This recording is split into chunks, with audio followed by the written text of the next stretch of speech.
many people have not how many people have not introduced themselves or otherwise feel the need to? Please do at this point. Pass it to the next person, choose the next person when you're done. Rose Kuno, co-vice chair of the OCAC, your wellness specialist, live in Lower East Multnomah County. Those of you that know, you know where I live. JD, how about you? I want to hear from you today. Want to hear from me? I'm not special. Well, I just want to hear who you are. My name is JD. I use they, them pronouns. I am a peer in the wild and I enjoy helping out wherever I can. I'll pass it off on to Drake. Ones don't work in this. Drake Eubank, current chair of the council. I'm from Eugene, consumer of almost 44 years. Wow. And policy advocate that serves on the Lane County Consumer Council as the policy coordinator. Next, I've got on my screen, it looks like Marquita. No, Marquita isn't here. Oh, I'm sorry. Walita is here. Just a moment. Walita, jump in. Just Okay. Hi, good afternoon. How are you doing? My name is Walita. I'm with Folk Time, peer support specialist. I don't know, whatever I do everything. I train IPS. I'm also with the leadership for the African Americans. I work with Welcome Home. Also, I am the peer for the peers in Washington County. So I'm all around. And good afternoon. And this is my new grandbaby, Leo. Oh, Leo. 5 weeks.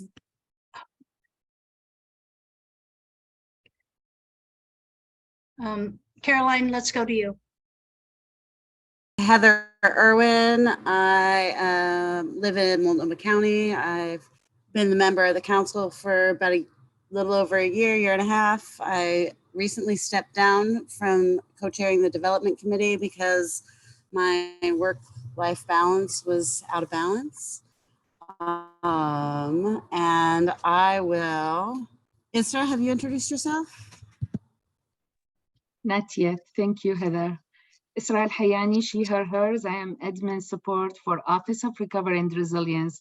Also, I am supporting this amazing team. Welcome, everyone. Okay, let's go to Molly. All right. Hi, I'm Molly Griggs. I work with Cascadia Behavioral Health as their Senior Director of Peer Delivered Services. I've been a member of the council for about a year and a half. I'm a person with a plethora of lived experience and some living experience. I'm grateful to be here. And let me call on Kendall. Hello, my name is Kendall Burns. I use she, her pronouns. I am a person with lived and living experience. I'm the Peer Run Respite Coordinator in the Office of Recovery and Resilience. I don't know who has not gone yet, so I'll just let somebody follow up after me. Caroline, tell us about you.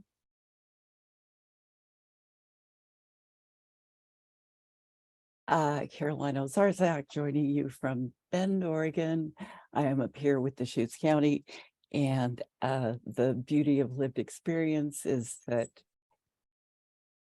you know, if you try enough stuff that doesn't quite work, it gives you a ton of lived experience in just about every field, which I think I have a lot in common with people on this screen. And if we survive it, then we actually have something to contribute. Very grateful member of this committee who has been the guiding force in teaching me, supporting me in what peer fidelity is until various agencies catch up with what peer fidelity is. Hello to everybody. Luke, did you already check in? Not yet. Hi, Carolyn. Hi, everyone. Luke Walters, also known as Luke A. Shooting Star. I live in Salem right now at Oregon State Hospital, and there is talk about moving me out of here. I identify as he, him, his, and yeah, I should be within 6 months. I'm an advocate and a survivor, trained peer support specialist twice, peer wellness specialist, Hearing Voices Network facilitator. Yeah, I'm just really excited. And this is my last meeting as an OCAC member, but I am organizing some efforts to bring residents to our full council meetings in person in the future. So Luke, I don't mean to interrupt, but we may be doing something about that before your term expires. Okay, well, we have a bunch of the works. The unfortunate thing is you have to stay in the hospital. Yeah. But not But- for long, but not for long. Right, right. We need somebody with that lived experience on the council. Absolutely. Absolutely, absolutely. I was like, Hey, Kevin. Isaiah. Oh. Hey, buddy. Thanks, Luke. Good to see you. Yeah, my name is Isaiah Mitchell, coming from Woodburn, Oregon. And I am a person with lived experience. I've taken, I believe, 2 peer support trainings. Was interested in like peer wellness specialist is what I was told I might be good at. And been on the council for about 2 years now. I thought it was a year, June, but I believe it's been 2 years. So I don't know how I spaced off a year, but I guess I was just having too much fun. But yeah, that's all I got. Is there anybody wanna, or has Alfonso went yet? No. Yeah, thank you. I'm Alfonso Ramirez. I'm the Director of Behavioral Health Equity and Community Partnerships, and I'm the interim manager supporting the Office of Recovery and Resilience.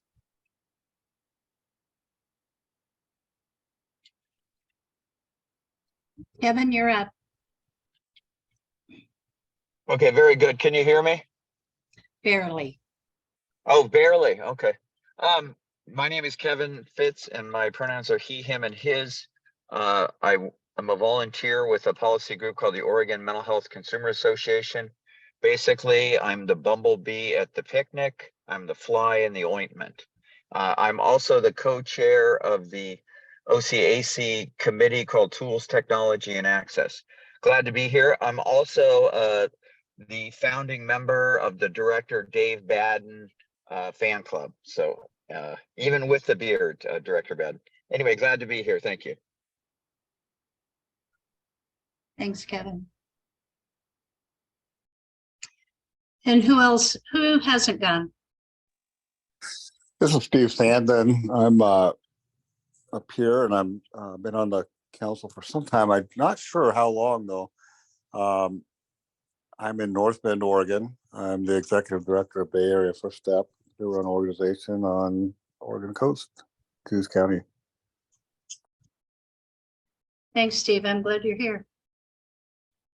I can jump in. Hi, everyone. I'm Sharmali Nataraja. I use she, her pronouns, person with lived experience, former peer support specialist, and now I'm the forensic peer services coordinator in the Office of Recovery and Resilience. Thanks. And I'll go ahead and jump in. Hi, I'm Michelle Craddock. I work for Project Able in all of our locations. I head up our training program, and I live out in Benton County. I am certified in peer support, peer wellness support, and a whole lot of other stuff. But yeah, I've been on the on OCAC for since Peer Apocalypse. I don't know, a few months, and I co-chair the Trauma Informed Systems Subcommittee. So yeah, that's me. Lots of lived and living experience. Thank you, Michelle. I'll go next. My name is Laura Rose. I use she, her pronoun.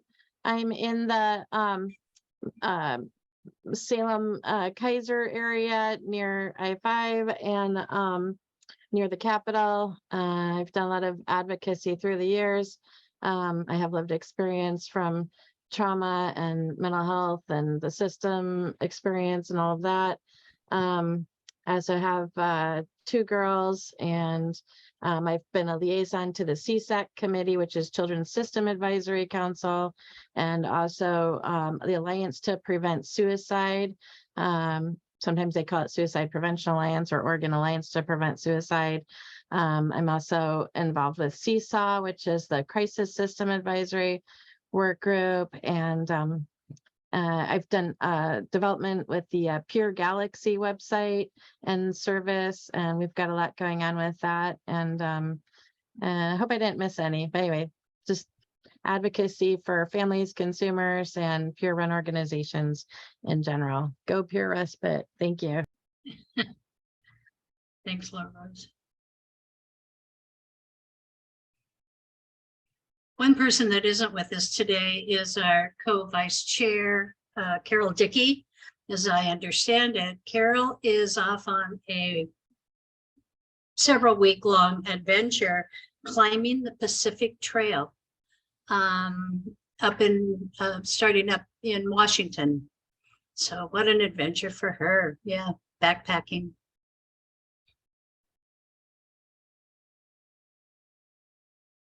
I'm betting she still has cell phone service somewhere.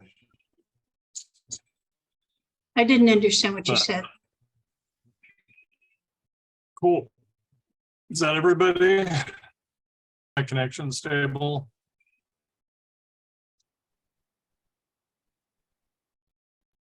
Can anybody hear me?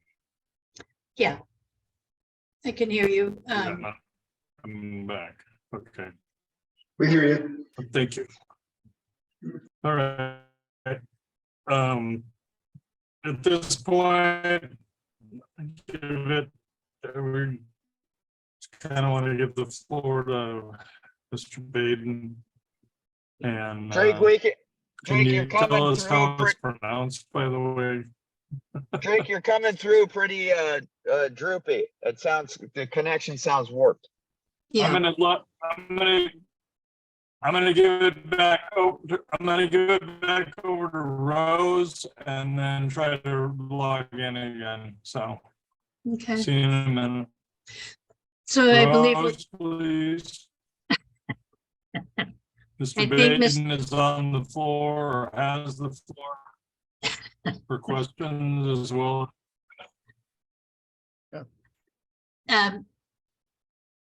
I don't know exactly what we're doing, but before we go the next step, because I know we want Mr. Baden to speak. Nick, check in with us. Let us know you're here. Yep. Thanks, Rose. First of all, I just noticed the chat was disabled. Have we decided to do that as a council? It just became disabled, actually. Yeah. God, my presence must have. Yeah, you arrived in it quick. Yeah. Boom, you have a magnetic Yeah, I've got presence. Yeah, All right. I've got Thanks. Yeah, thanks everyone. I'm a little sick, unfortunately. So I had COVID. I got COVID last Monday. I was in Paxlovid this last week, and I stopped taking it on I think on Monday, and then I had a rebound. So Oh. yeah, take COVID seriously, folks. Still, so I'm a little disorganized today, but here I am. Oh yeah, one last thing. Is there time to talk about since Luke sunsets soon? Is there a time to talk about how to say goodbye in a fitting way to Luke? But also hello, but goodbye, or goodbye, but hello again. Would be a good way to say it. Yeah, if we have time, we will work on that, or we will bring that up. And yes, we will do something, even if we have to be at our own homes and, you know, eat our own cake. I don't know, but yeah. All right. So Drake's not here. He's trying to get a stable connection. So he's working on that. And I believe the person's name is Dave Baden, and he is here to speak to us. And so if you're here, sir, could you Come on in, come on in Okay. and talk to us. Tell us who you are. Tell us. Yeah, thanks, Rose. It's just nice to be in the same space and see everyone today, at least virtually. Yeah, I'm Dave Baden. I use he, him pronouns as the interim director of the Oregon Health Authority for now 5-ish plus months. My write-in vote for Kevin Fitz for governor did not go very far, apparently. No, it didn't. I'm just going to keep writing. I'm just going to keep writing Kevin Fitz in for every ballot that I have. You may be on. You may That's be. right. You may be a Polk County water commissioner if you're not careful. Oh yeah. Yeah, sounds good. Sounds good. Okay, so yeah, it's good. It's good to be here. I know that you know, this group has you know, has requested the director to join many times. Happy to be the one to show and be a part of the Consumer Advisory Council today. I you know, hope this won't be the last discussion with me or a future OHA director, and happy to be here today. Yeah, I mean, just to just maybe a couple seconds on my background. I've been in Oregon for about 4.5 years.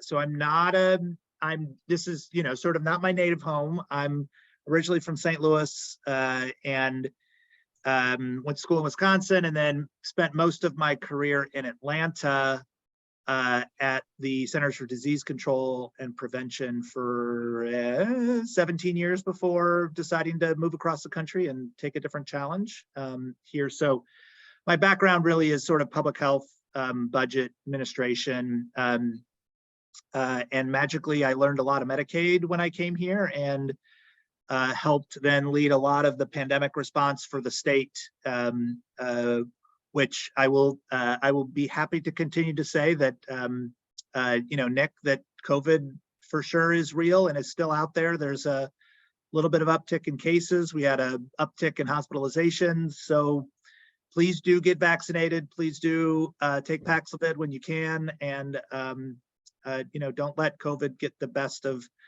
anybody, and prevention is real. So just, we'll always peak public health prevention where I can, and you know, it is still out there and still a thing. Thank goodness it's not. Maybe it definitely is causing sickness, less hospitalization and death than what it did. So you know, we are in a different spot in the pandemic than what we once were.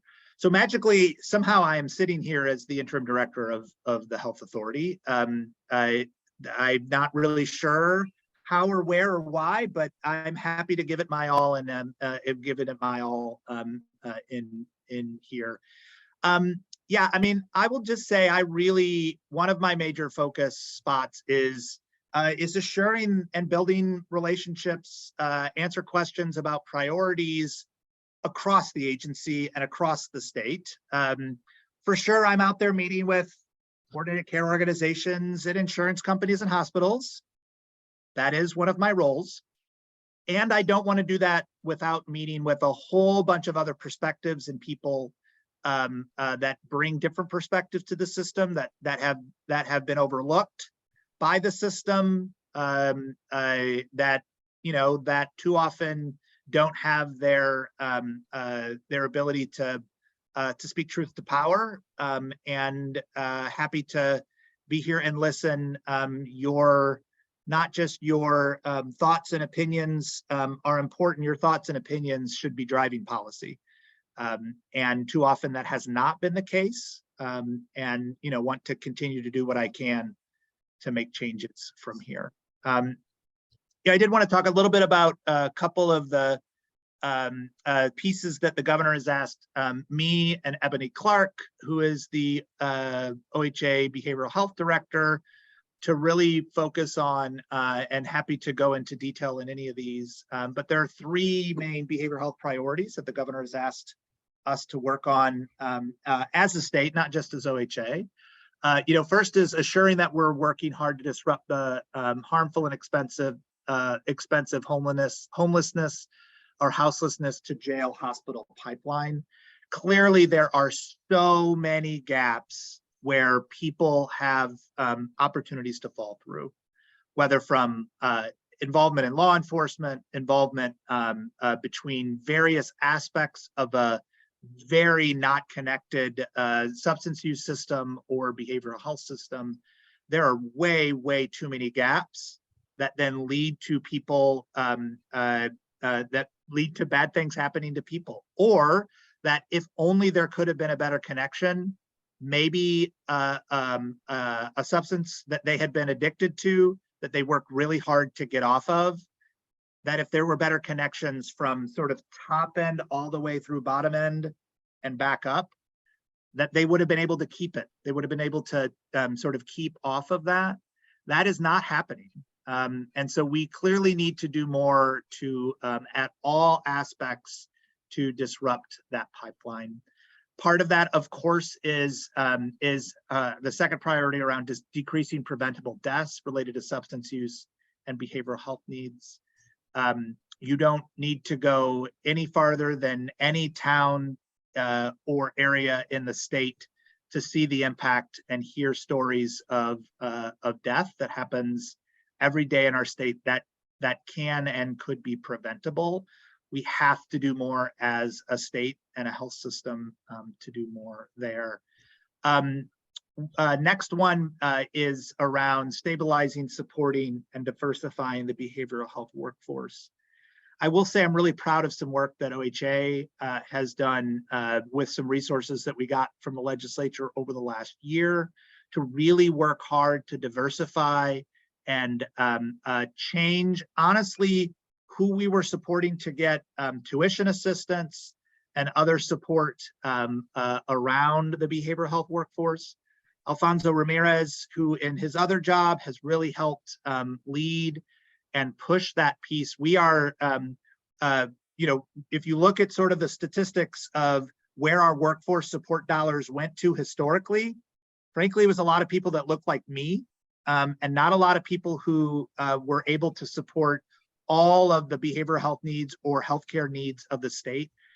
How we sort of supported that really changed. I don't have all the statistics in front of me. Alfonso can throw something at me if I screw this up, but you know, our changes, nearly 80% of the dollars are going to Brown and Black Oregonians who are going to school to get social work degrees or other pieces to really broaden and assure that there's a more diverse behavioral health workforce there. So, so we have, I think, a long, long way to go. The workforce is not diverse enough.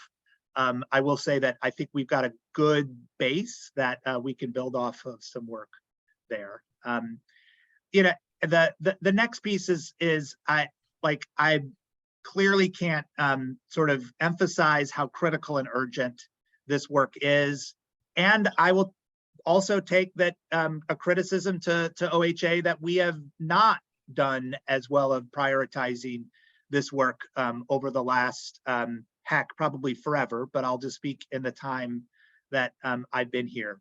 I could sort of go through the sets of excuses, the pandemic, other pieces. Those are excuses.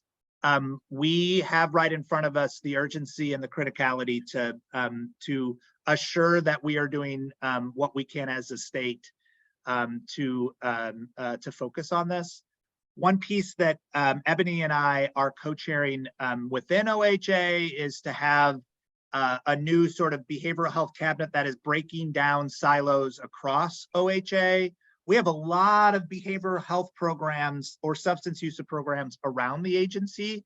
They don't always work well together.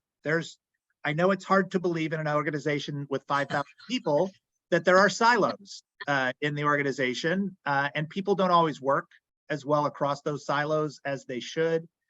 That cabinet is really trying to take that on. The first priority from this cabinet is around what is and what should be OHA's role around fentanyl, meth, polysubstance use, and what clearly is going on every day across Oregon and what should we be doing.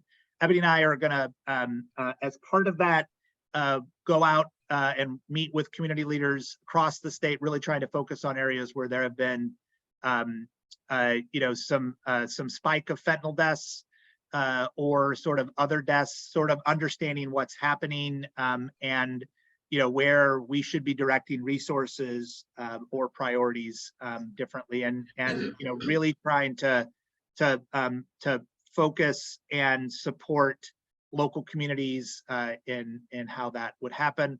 We'll work really closely with the Alcohol and Drug Policy Commission, who has a new director, and Annalise Dolph, who came from the governor's office. I think the governor is really trying to double down on support to navigate these intersections. There's stories every day that I know you all hear, support. I mean, all of the great peer work that happens from so many of you on a day-to-day basis of helping navigate those vast chasms between various components of the system. I would love to hear, as we get into a conversation, about ways to really focus on this. JD, if you give me 20 seconds, I will be finished and then turn to you. One other piece I did want to say, the governor has asked us to really focus on a residential assessment of residential, both substance use and mental health treatment beds, where they're at, where we're short. Clearly there are needs for all sorts of different types of beds, from secure residential treatment facility down to outpatient or other sort of ways for people to interact. We did get a lot of resources to and have awarded over $200 million for additional mental health treatment beds, residential treatment facility, secure residential treatment facilities. Some of those have come online. Over the next 3 or 4 years, we'll have hundreds of additional beds coming online from those investments. I would love for all of them to happen like this, but it takes a long time to site, navigate, and get all of those things done, but those will happen from there. With that, again, I'm excited for a conversation today, and happy to hear where OHA needs to, to where we're doing well, where we clearly are falling short, and ways that we can do better. Happy to be joined by some of my colleagues to listen as well, and go from there. That was my hello and opening, and a couple of things, Rose, and happy to turn to comments and questions. I see there's a queue. JD. A queue, as long as Kevin Fitz goes last, I'm fine. Yes, we try to work it that way, our own damn selves. JD, go ahead. Hi, again, my name is JD. I use they, them pronouns, and I'm a peer in the wild. But I do have a lot of questions that I'd like to present with OHA. One is, I see prevention as the biggest superpower that we could potentially have. And when it comes to being a peer and looking at prevention, what is OHA doing about creating a task force of peers with lived experience to get into places like high schools and different groups of persons who could be in a preventative way, understand what's going on with fentanyl, what's going on with alcohol, what's going on with gambling, all the different ways in which they could be affected. Thanks, JD. Trying to get off mute. Happy, Rose, either way, do you want sort of listen to a set of questions and then sort of add some response? What would be helpful? I think it'd be preferable to answer the individual's questions. Yeah. Great. Thank you. Yeah. JD, great point. Thanks for joining on the prevention of the superpower around prevention. Would love to sort of hear more and think about ways to do that, of more school-based care, especially in high schools. I will say we've got I think this is built out really from the pandemic, a very close joint relationship with the Oregon Department of Education in a variety of ways. So there's a very specific agreement that we have that really is focused first and foremost, frankly, coming out of the pandemic around mental health, behavioral health, substance use, and how OHA and the Department of Education are working together. There are two people. One, I have a direct report to me that is our sort of our education lead, that Molly Haynes, that has recently started. And there also is a former OHA employee who is sort of the health lead for the Oregon Department of Education, whose exact what you're really focusing on is what they're really trying to figure out additional better ways for resources, assuring that schools are also becoming eligible for Medicaid reimbursement, to where they can also I think about and have some local solutions there as well. So I would love to maybe connect you with a couple of folks to sort of think further about a way to do that. The power of peers in that high school setting is so super important. So happy to figure that out further. And then I had one more question, if I'm allowed to do one more question. Is that okay? Yeah, let's keep going. Okay, so the other question I have is related to prior authorizations. Right now, a barrier to services for people is that they have to go through these extra paperwork and they have to wait for unknown periods of time. What are we doing for prior authorization reform? Yeah, thanks for that question too. I mean, on the Medicaid, I will say on the Medicaid space, which where we have the most influence I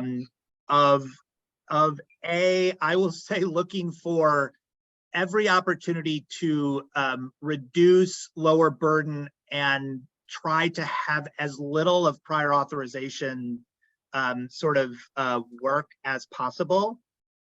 And as both sort of the coordinated care organizations and the Medicaid model, there are requirements from the federal government and sort of how from drug formularies and other pieces that do get into some of those PA requirements. Would love where there are some specific examples of prior auths that seem not in sort of in line with rule and requirement. Would happy to sort of dig into those pieces. I'm with you. We talk about this a lot of pushing back against Medicaid. I understand I'm only talking about one aspect of the system and not the whole system for commercial carriers and other pieces, which I recognize gets much more into prior authorization concerns, but at least in my world of a Medicaid piece. Thanks, Dave. I have my hand up. I don't know if anyone can see that. And I want to add to what you were discussing. My issue is problem gambling. And every time a bureaucrat steps up to the mic to talk about addiction issues, they stop at substance use disorder. First of all, not all of us have disorders. Sometimes we're just out here, trying to survive, man. But you're the OHA's problem gambling organization, department, bureau is not good. You need expansion. You need people with lived experience. You need peers in there. The Oregon Problem Gambling Resource Line, they hold conventions at casinos. You got to stop that insanity. That is insane for us to be working with addiction. The other thing is the highest rate of suicide that I'm aware of is with gamblers. And you also gamble where you can get your Budweiser or your Seagrams or your whatever, I don't know. You cannot leave out gambling addiction. We're in crisis out here, man, and it is expanding. The other thing that is in conjunction, you know, some people call it gambling, but for younger people, we call it gaming. You know, I can hand my grandchildren the phone and say, go sit down over there, be quiet and play your game. It has expanded. I, as a compulsive gambler in long-term recovery, I can lay up my bed and spend every penny. We have got to do something. We have got to incorporate problem gambling. That department has to be looked at. Things need to be shook up. And I'm the girl to do it. Thank you. Thank you. Molly, do you want to go next? Oh, that's right. I'm actually think Rhea is next. Rhea is next. Okay, Rhea, go ahead. I actually thought Kevin was next. No, I Kevin think has we to were go at saving the him end. for Oh, last. Kevin has to go No. Don't have last. to save Yeah, Kevin for Kevin's going last. last. Kevin- We have That seems seems standards, rude. Rhea. I was just giving Kevin a hard time. Kevin's He can- being put in the corner. He can go in order. He can go in order. Oh, somebody, okay. anybody, Kevin. just talk. Yeah, am I up next, or, I mean, I'm Oh, yeah, go perfectly ahead, fine. Kevin. Yeah, in batting cleanup. Hey, thank you so much, Director Ben, for being here today. Just want to a preface real quick, and I think I told you this last week. Pat Allen told me once, listen, if you're going to sandbag me in the press, you know, you could give me a heads up if you wanted to, but you don't have to. But sometimes I'd appreciate it. I don't know what he's talking about, sandbagging anybody in the press. I'm not interested in that ever. I'm always interested in just trying to kick over the hornet's nest. So here I have a hypothetical and a real question for you. If I could tell you there's a news story brewing that looks bad for OHA regarding behavioral health contractors under $5 million and lack of customer service and follow through, would you want to intervene before that became a news story? Why do I ask? Because it's happening right now. There's a letter circulating amongst county commissioners and some city governments about a drop off in support for a program that was heralded in a lot of pomp and circumstance 8-9 months ago, and now we're looking at the federal end of the fiscal year, and they're getting their budget cut significantly. We're talking to reporters about it. How could this have possibly happened? Is this something that you'd be interested in learning some more details about, or having somebody problem solve before we have to take our case to the public through the media? Yeah, I actually know exactly what you're talking about. I have seen and have heard from the local government advisory committee on sort of the change in funding. And, you know, my team is sort of looking at sort of what happened a bit, Kevin, of, you know, sort of, you know, end with sort of community counseling services, Oregon Warm Line. Yeah, I mean, I don't have all of the stories. This sort of came yesterday, Kevin, of what this is. I think we're looking at some potential options. You know, the mental health block grant that OHA gets is always sort of an option of these pieces. You know, the amount of, I think this is one of those amount of resources in the pandemic and some things that we were able to increase, and how are we able to sustain when we can't sustain everything? And I'm not saying there has been any final decision about that, but right. Yeah, I saw this one, and yeah, happy to follow back up when we have more of a, like, where we're going from here. One quick editorial statement. I can't imagine when OHA launched some of these things with some extra ARPA funds that they thought, well, we'll be redlining that 9 months, but at least it does good. I can't imagine that there was the management had thought, okay, we're going to orphan these, or, you know, these are going to be abandoned after ARPA. Here's the challenge, and I think there's a greater theme that I continue to try to make. I think there's a lot of wonderful people at OHA, particularly in behavioral health administration, but the smaller projects that come from sweat and toil from peer-run organizations and do-it-yourself and rural providers under $5 million, we don't get the consciousness and awareness with the executive team on funding needs and future obstacles of, am I going to get general fund? Am I going to get Measure 110 funds? Some of that. So I just want to ask the administration particularly to be a little bit more conscious of the needs of your smaller dollar contractors who are doing important stuff, particularly around the completing a holistic crisis system. So just wanted to put that out there, and then I'll follow up an email later. Thank you. Yeah, thanks, Kevin.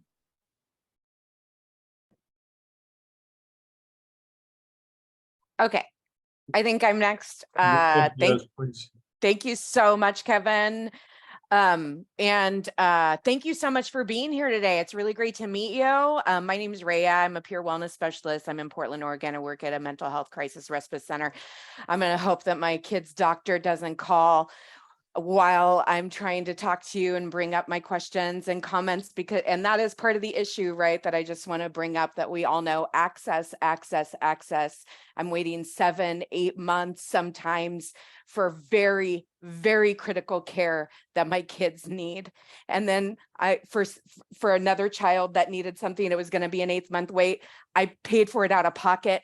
I paid 1 month salary. I'm not salaried. I'm a wage worker. 1 month of what I make in 1 month because my kid needed care, and it was an 8-month wait. You know, it's like heartbreaking. And I know that I'm not the only one that experiences this over and over and over again.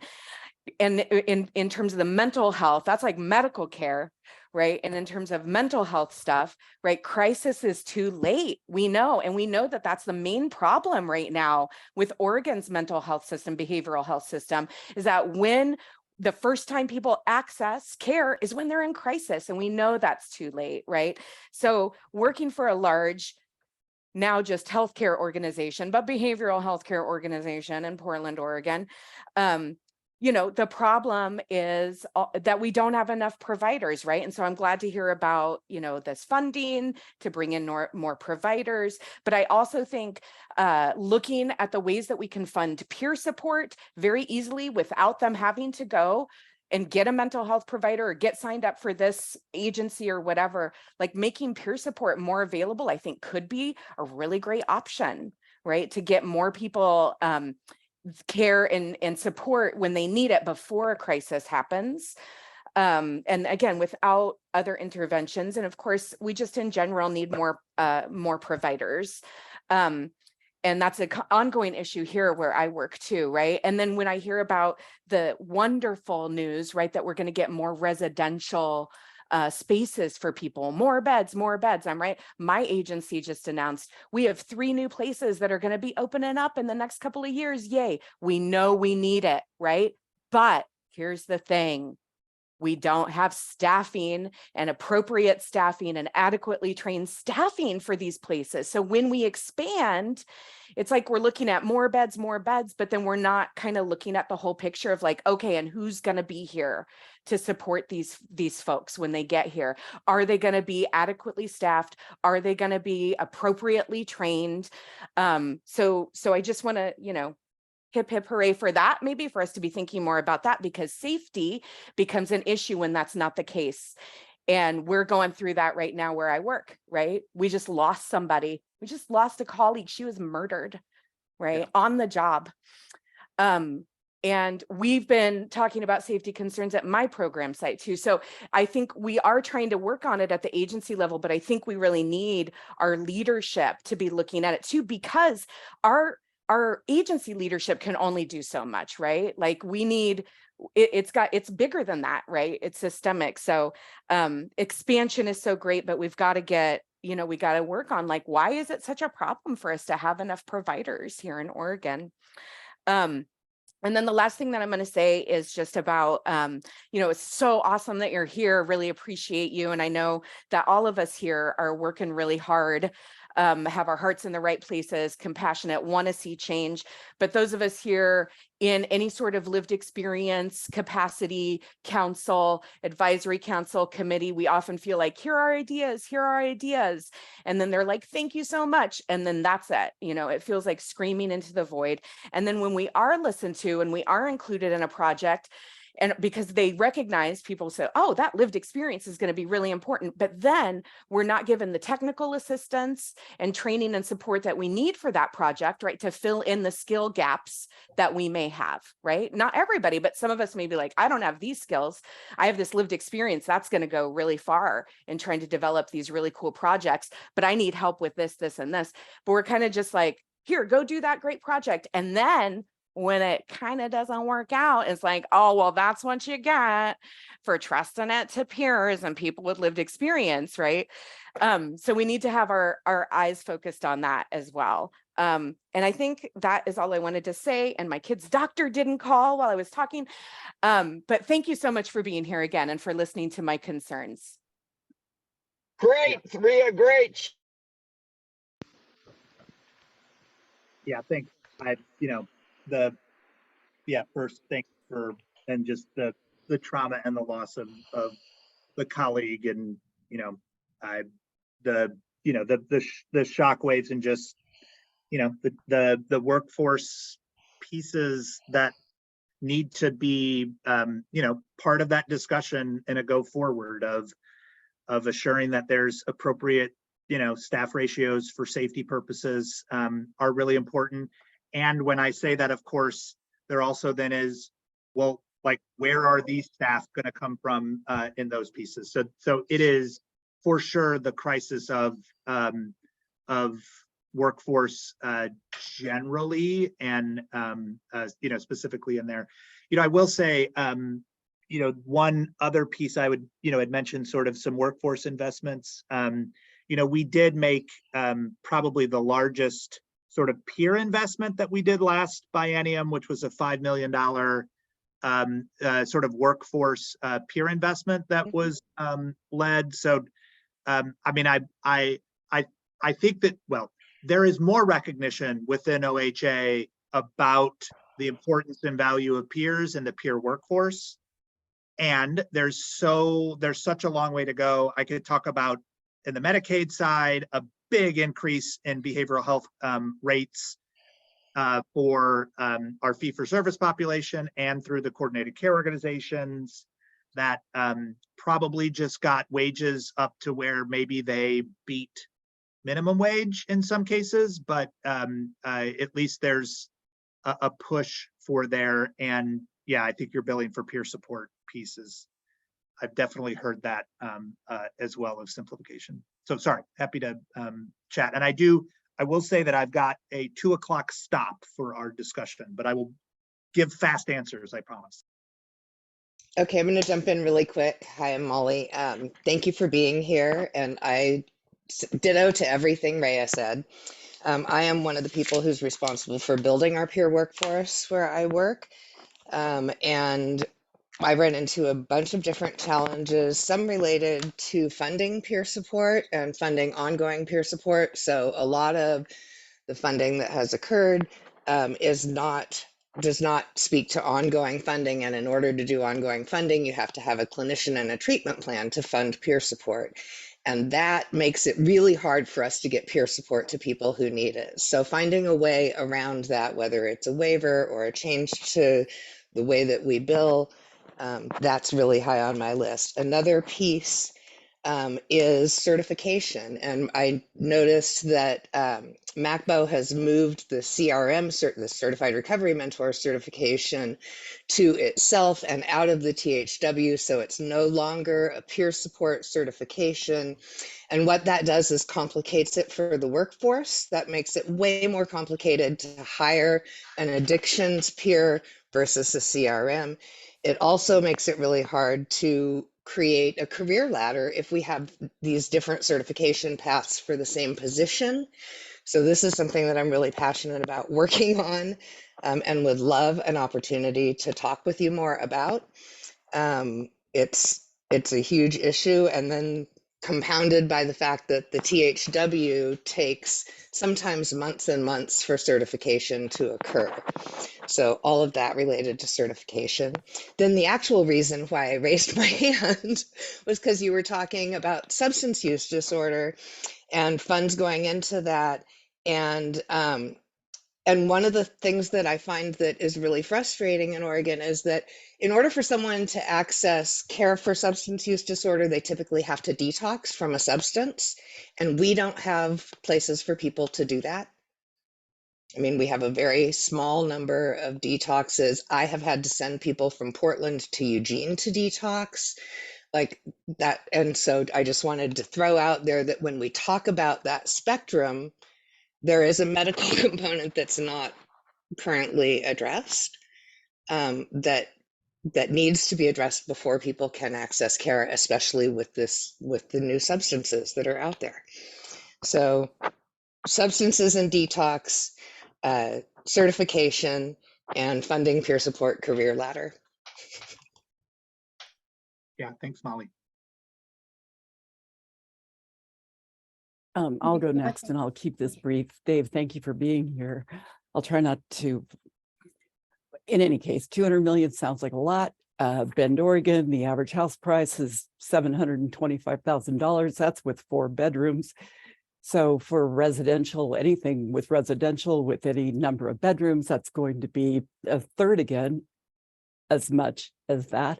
Many, people are not clamoring to open residential places because the reimbursement rates are not commensurate with, the numbers don't work, right? Some other time I'd love to hear about the 5 million peer recognition, where that went, because I don't know that, maybe it trickled down to, and I'm just not aware of it, but I'd love to know where it trickled to.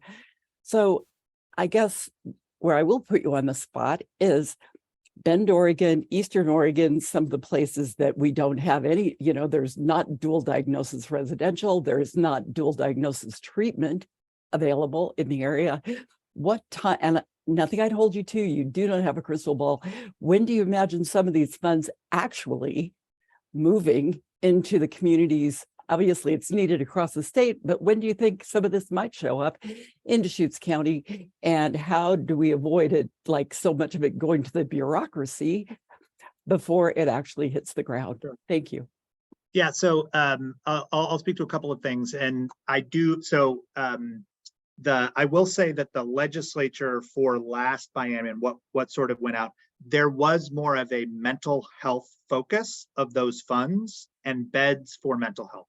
So I'm just totally flat saying that to start this piece. So that 230 million, 100 million of that went straight out to counties. I don't remember Deschutes' specific amount that they got. That was for additional sort of bed and other treatment capacity that went to Deschutes in last biennium.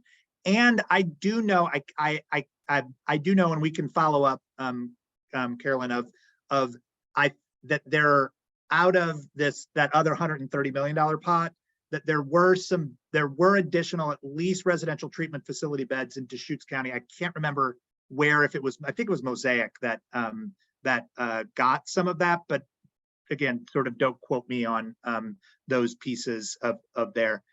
But, and your point of what I just talked about did not answer your question, which is other sort of other sort of substance use treatment and other pieces. The legislature did in some bond funding that we did get that will be going out this biennium, has a more expansive look than just mental health. It's $100 million in lottery bonds that will be available, and we'll have a competition process for it over the next year to sort of compete for those funds. Dave, thank you very much. Sure. Nick, do you have a very quick question? All right. Do you want the softball question or do you want the softball question? I had 2 questions and I couldn't figure out which Wait, one. 2 softball questions, Nick? Yes, I have no agenda today. Oh gosh, I want the second softball question then. Okay, I'm curious, like how, like given the kind of the expansion, I think as peers we understand like the expansion of kind of Medicaid to meeting social needs, for example, like how often as an agency, do you work with say, other, like human services systems, like you say, like the homelessness system, for example, because it's strange. I was just thinking about this because I have the opportunity just to live within a homelessness services agency, a county-based one for a bit. And, people there don't even know about how, what a Medicaid benefit is. Yeah. So I'm just really curious to see how kind of the merging of the two systems or kind of fusion of the two systems you think is working or will work. So Nick, if you're ever interested in a job to come help us do that, just send me a note, because yeah, we're you have hit the big set of challenges in front of us. We have some new Medicaid benefits that will, at least for a subset of Medicaid population, will allow some housing and nutrition services for the first time to be a Medicaid benefit. It's really exciting, and we'll have to force disciplines in housing and health to actually be in the same space more generally than they have. I don't expect all of the housing providers to become Medicaid providers. I think that would be bad. I don't think it makes sense for housing providers to have to go through all the same standards that a Medicaid provider. That does not mean that they couldn't provide Medicaid services and get reimbursed for their time. Yeah. So that's the local thing. That's the magic sauce that we've got to figure out. Yeah. For CCOs, for others to really have that connection, so that someone who is in Medicaid that meets a definition for, obviously is either houseless or meets a definition for being at risk of homelessness, can access these really cool Medicaid benefits, from 6 months of rent to other tenancy support that is there.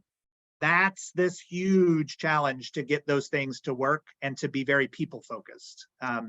That's right in front of us. Yeah. Thank you. Yeah. Appreciate it. I think that does it.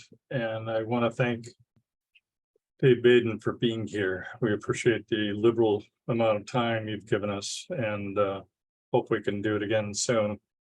Don't want you to be late for your 2 o'clock meeting, so out of courtesy, respect for that.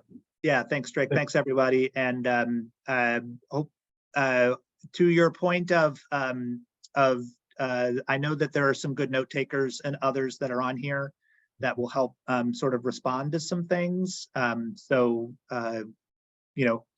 For the OHA staff coming back, look for some responses and some other pieces the next time y'all meet. Okay. Technically, we were supposed to be making recommendations directly to you, so. Well, look at that. Thank you. I feel like that's what happened a little bit today. This is good. Thanks, y'all.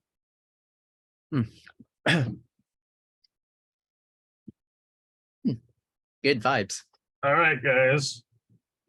The next speakers are at 2:15, unless Bonnie would like to go now and save us from having to do a diversionary activity for 15 minutes. I sure can jump in and do that. Okay. I do not know my stopping time. I apologize for that. I was looking for it and couldn't find that. Do you have a set time? aside a half an hour.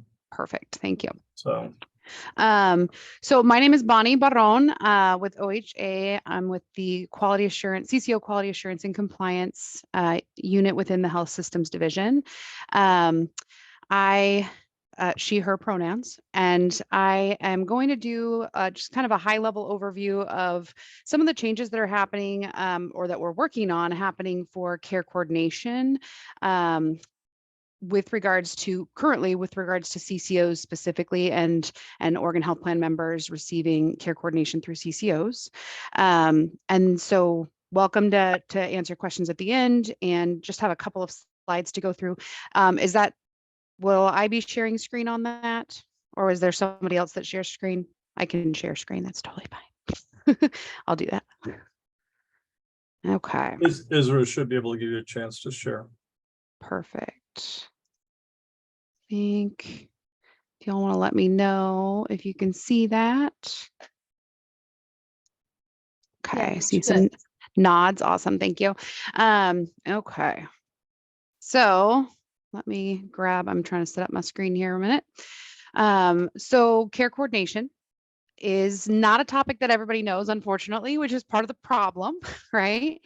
So there is the CCO model, the Care Coordination Organization model that Oregon has decided to go with to deliver better health and better care at a lower cost to our Oregon Health Plan members. And an important way that they do this is by coordinating services for their members according to their identified needs, which is the goal. And doing that and coordinating services that a member receives is called care coordination. It's intended to improve member satisfaction and health outcomes and to reduce health inequities and barriers in access and increase access to care. Barriers that we are hearing specifically from members are high. And so we are hoping to address some of those gaps and really increase CCO's abilities to have a flexible option to serve their members in a better way, okay? So the first thing, in order to coordinate a member's care, they have to identify a member's needs, right? And they do this in a variety of ways. Different CCOs do it in different ways. And they need to initially identify a member's needs upon enrollment, and then they need to ongoing update those needs and really interact with the member to find out what their needs are as they change. Utilizing different tools that they have in the CCO, like health risk screenings, health risk assessments, formerly or currently known as like intensive care assessments, really trying to find out what a member is needing with regards to their whole person. So not just their, behavioral health, but their physical health, their dental health, and their social determinants of health, right? So we need to serve the whole person. And in order to do that, they have to understand what the whole person's needs are. Right now, we are seeing some challenges in care coordination, not to mention with staffing, but also with involvement and engagement to the members and making sure it's accessible to know about care coordination. So the members' needs, again, need to include the whole person. So in past, rules around care coordination have been very prescriptive and focused a lot just on mental health or some behavioral health. What we're trying to do is expand that to include all aspects of the person, so that CCOs are really serving that whole person approach. So in order to coordinate a member's needs and services that they receive, after identifying those needs, they need to honor the member's preferences, goals, and needs. And they have to develop and implement a care plan associated to that member. They really need to continue to update that care plan and making sure that it reflects the current needs of the member at the time. And it needs to be, again, comprehensive in scope. So it needs to serve all members, not just our most intensive need members, but also those members that potentially, if we got to them early enough, would be prevented from going into an intensive care need. So all members, all services received, and it's the CCO's responsibility to ensure that care coordination is happening for all of those members. In order to do that, it has to be enabled by an infrastructure that can support that. So systems and processes, agreements with, AAAs, APDs, DHS or ODHS, the Oregon State Hospital, all of those community partners need to be involved in and have agreements set up with the CCOs to be able to serve them well. And there needs to be a good structure in place for information sharing. So when all of that happens, and that's the goal, is to get us there, right? We're at a starting point where what we've been doing hasn't been working. So we're working to revamp the rules around care coordination to enable improvement in this area. So when they are appropriately coordinated, members should experiencing knowing where to go for help and what resources are available to them, feeling like their needs are being met, clear communication from their providers and amongst their providers. So not just from their providers, but having providers work together to serve that member. Less duplication of assessments and screenings over and over and over, because that information should follow the member. timely access to and referrals for appropriate care. A lot of times we're hearing that members are getting referred places, wait times are really long, but also then when they find out that that provider is not actually able to serve them. So they've waited all this time and they still didn't get that access that they needed. Person-centered and trauma-informed care. We're really wanting that to be a part of the member experience. Smooth transitions between levels of care and between like CCO and fee-for-service. So if they go from a CCO Medicaid enrollment over to the fee-for-service side, there shouldn't be a difference in the way that they receive care coordination, right? And eventually, I think down the line, fee-for-service hopefully will be also implementing some similar processes and rules around care coordination as well, but that's a little bit further down the line. Also, engagement in the care planning process. So members need to be engaged, or that care planning needs to happen in the background if a member has chosen not to engage. And that's okay too. We need to honor that preference, but we still need to be able to coordinate the services they're receiving in the best way that facilitates better health outcomes for that member. Coordinated care without having to initiate or ask for it. Very important. Wow, that jumped on me. Sorry. Go back there. We have a lot of members saying that they don't know who to call, where to call, don't know that they should have called. You know, member materials contain information about care coordination, but the more information that we can get out there and that CCOs are required to put out there to interact with their members, the better to get that information out there. So in order to facilitate this, we are kind of going in a new direction. Like I said before, the OARs around care coordination have been very prescriptive and administratively burdensome in documentation, very time-oriented in certain areas. And so what we are doing is we are looking to address previously identified concerns that we heard from CCOs over the year of 2022. They had a learning collaborative with OHA where the CCOs participated in conversations about what was working and what wasn't working for them. And care coordination was one of those topics. And so we gathered a lot of information from that in stating that a lot of what they were documenting and being required to do was taking away from the ability to serve the members in a more person-centered way. So we are also taking feedback we've received from the member perspective, which is one of our most important perspectives, from the Ombuds team and then from other platforms that we're presenting from, including today, to gather information about what is and isn't working for care coordination for our members so that we can move it in a better direction. We are going to ensure that CCOs are meeting the minimum federal requirements and the Oregon Revised Statute requirements. Very important to do. We are reorganizing the OARs around care coordination. So we want to make sure that it is a usable, navigable structure for CCOs to be able to reference. It simplifies the definition of care coordination and emphasizes the needs of the member, where it was, again, very prescriptive in nature and very focused on the behavioral health side only and not the whole person. We're trying to expand that to really serve the member where they're at in all aspects of their care. It will clarify the expectation and roles and responsibilities of the CCO to ensure care coordination is happening. It's going to shift the focus to outcomes rather than those prescriptive timelines and processes.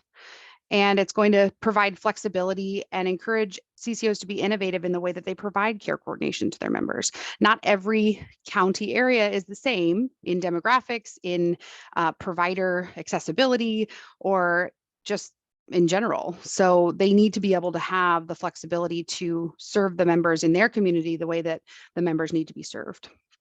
And hopefully it will also enable OHA to have an increased focus on monitoring and oversight. Right now we have some deliverables and some reporting mechanisms in place that oversee care coordination, mostly focused on the intensive care side, but not capturing all the care coordination that's happening for our everyday members that aren't, you know, flagged as intensive care needing or really high complex care needs. Care coordination is somebody something for all members. So we need to make sure that those members that don't necessarily flag as high need or prioritized population also are getting the care coordination they need, hopefully to prevent them from becoming a priority population. Okay. The next steps that we're going to be going through as we're drafting rules. So we have a draft of the 4 rules, and I do believe I have a couple of teammates here today. If they can put those 4 rules in the chat, that would be great for me, so that you guys can reference which rules we're going to be redrafting. We do have a rough draft right now, and we will be looking to hold a RAC at the beginning of October. It was going to be in September, but we've kind of pushed into the first few days of October. And we are continuing to implement edits that we're receiving, feedback that we're receiving from different platforms that we're presenting at over the next 2 months. And then also continuing to work with subject matter experts in different program specific areas to make sure that we're addressing all concerns there. So we are also going to be making updates to some of the reporting mechanisms that CCOs will provide to us to prove basically, or to support and document that they are doing care coordination in the way that it's intended to do. We have already put preliminary edits in the CCO 2024 contract based on the idea of the rules. Unfortunately, you can't change the contract when you haven't adopted new rules yet. So we have footnotes in place in the 2024 contract for CCOs that indicate where those changes may occur once the rules are adopted. And then we will be updating like the health risk screening tools and the evaluation criteria and guidance for those documents, so that CCOs can really work to identify members in the best way to connect them with the services that they need. And then eventually we're going to be offering additional sub-regulatory guidance. So the goal behind the redraft of these rules is to make care coordination rules a basic underlying foundation of care coordination. Care coordination touches every service and program that a member accesses. And so these set of rules need to be very open and foundational, where each program then will have more specific time parameters and requirements in their own rule sets and their own sub-regulatory guidance. The bonus of having things in sub-regulatory guidance is that we are able to change it based on feedback received, based on information that we receive through the Ombuds office or through other survey mechanisms that indicate that there's a gap. We might be able to change requirements quicker in a sub-regulatory guidance fashion than we are in the OAR timeline or the CCO contract timeline. So it's really trying to make it a little bit more accessible for us to continue improving upon care coordination in the state of Oregon. So we welcome all of your feedbacks, all of your positive, negative stories. I want to hear good and bad about if anybody here in this room has experienced care coordination in a CCO level, what they did or didn't experience. And, you know, even if you're feeling more comfortable sharing that via chat or sharing that in an email to our team, I do have our email address here. If you can just put care coordination in the subject line so it can get forwarded to the right people in the unit. It is something that we are really trying to get movement behind. It's taken quite a while to get a team of people to be able to dedicate time to work on this. And it's something that's going to need continued effort.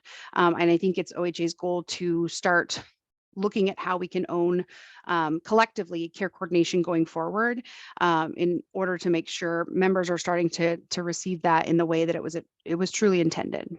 So I will open it up for questions. I know that was really fast and a lot of information, so feel free to ask questions. If there's something that I can't answer, I do have a few teammates on the line I might introduce, or I will also be willing to take that back if I need to and get an answer for you. Michelle, you want to go ahead? Absolutely. Thanks, Trick.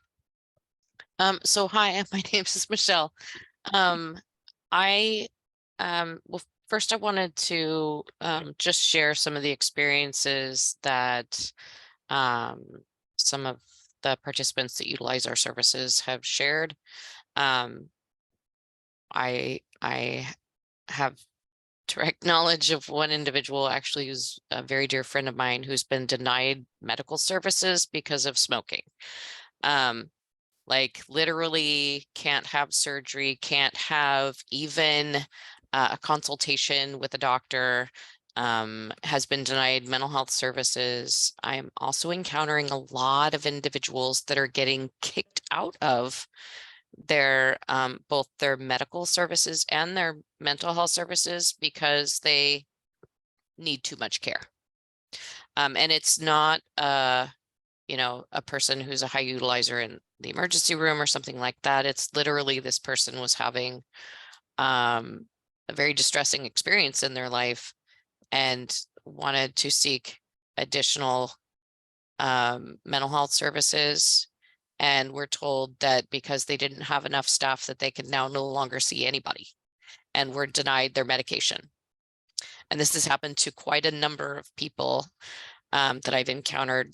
And it's really distressing. I don't know what's exactly at the crux of it. I don't know if it's money. I don't know if it's just bad management. I don't know what it is, but it's very, there's a lot of people that I encounter that meet these same things, you know, that's on top of not just high wait times, difficulty getting to where they need to go. This is people literally being told, sorry, you can't have any more care. And they qualify. So the other thing I wanted to ask, you mentioned, you know, the sort of the reframing and so rewriting some of the administrative rules and all that stuff, and that's always fun. But so I'm always chasing those things. My question was with regard to the CCOs, is there anyone asking the question or having conversation with community-based organizations that contract with the CCOs to make sure that those changes aren't negatively impacting their ability to provide the care as well? Because we kind of partner with them in a lot of ways to be able to provide those peer-delivered services within those communities. And, you know, we want less paperwork, not more, you know, and less hoops to jump through. And then one final piece, you mentioned we want everybody to be trauma informed, absolutely. More so trauma responsive. Who is ensuring that? Because saying it is great, but I want to know who is going to be in charge of ensuring that whatever training or education on what it means to be trauma informed, and then ensuring that those practitioners are not just trauma informed, but also trauma responsive. Who is in charge of ensuring that? So those are my stuff. I'm going to try to remember all of those in one order. Thank you for the story or the information. Someone on, not on mute. No worries. Thank you for that. The story that you told about of the access to care. It is very frustrating when someone, I've heard of members getting fired. You just can't have care. That's just not, it's not something that we can do. We need to figure out something different for that, for sure. As to the community partners, huge piece of care coordination. You know, our goal is to ensure that CCOs ensure care coordination is happening, but that doesn't mean that they have to do all the coordination, right? So that means that wherever our members are at, if they're in a residential program, if they're at the Oregon State Hospital, if they're in, you know, a AAA long-term care service and supports facility, utilizing the information and the assessments and the things that those entities have already done, so that one, we're not re-triggering our members to have to answer the same questions over and over and over again, and two, that we're a team. It's a care team for a care plan, right? So all aspects of the member should be served by different people who have the expertise in that area, right? So the CCO's job, and what we're pushing in these rules, is the CCO's job is to ensure care coordination is happening, means be involved, know what's going on, talk to the AAA, talk to the Oregon State Hospital, talk to those places, talk to the discharge planner, and making sure that those memorandums of understanding and those agreements are in place in order to share that information. So 100%, that is one of the very big highlights that we're trying to push is you cannot coordinate a member's care if you are not coordinating with the providers that they are receiving services from, right? In any aspect. And you're going to have to remind me of the third one because I've already forgotten it. The trauma-informed, trauma responsive, like who is ensuring that the care is actually trauma responsive? Because it's a fancy word that gets thrown out there a lot. And we say, oh, we're trauma informed, and they don't know shit. Yes. Sorry, pardon my No, you're French, but fine. it's true. And you know, I mean, I have a whole lot of trauma, and I can tell you 100%, 99% of the time, even in mental health, practitioners do not know squat. They may have the pieces of information, but they do not know how to be responsive. And I want to know who it is that's going to be ensuring that we are trauma responsive and not just we've been trained in it, right? Mm-hmm. And I think that's part of the oversight to come. Something I think that is lacking and that we need to enhance is oversight of care coordination in general, someone to collectively own it and continue to talk about the issues around care coordination. And I think that's the goal, is to develop what those oversight mechanisms are. So we are asking for people's information and input on how do we confirm and know that this is happening in a trauma informed way, beyond that they all watched a 1-hour video or something. You know, how are we measuring that outcome? And I think that is something in the works. It's something that we haven't quite figured out yet, but if you guys have any ideas, we welcome those, because it's going to be I very much hope that you can send us an email, because I think there are so many aspects that we need to oversee to make sure the outcomes and the principles and goals that were intended for care coordination happen. And the only way to do that is to really have strong oversight mechanisms in place. And so, yes, please send us those thoughts that you have, because that's one of the next steps, is developing all of that oversight and monitoring that needs to happen, and reporting in a way that we're capturing the whole membership and not just certain parts of the population. So yes, agreed. Thank you very much. Thank you for taking your time to answer those questions, Bonnie. No problem. I do have a question. And I'd like to, Rose, you're in line. I'm in line. Thank you. So how is your organization assuring that there are going to be peers incorporated into the CCOs? We know, because we are peers and because we work out there, we know how important that is. But it seems like most CCOs are so centered towards clinical medical models of care that they forget about the human aspect. They need to have peers who can help on both sides, but mostly they can help the person who's in need of assistance or care or whatever, to walk hand in hand with that person, and someone who says to them, we're on an equal footing here. Let's go get your needs taken care of. Let's do that.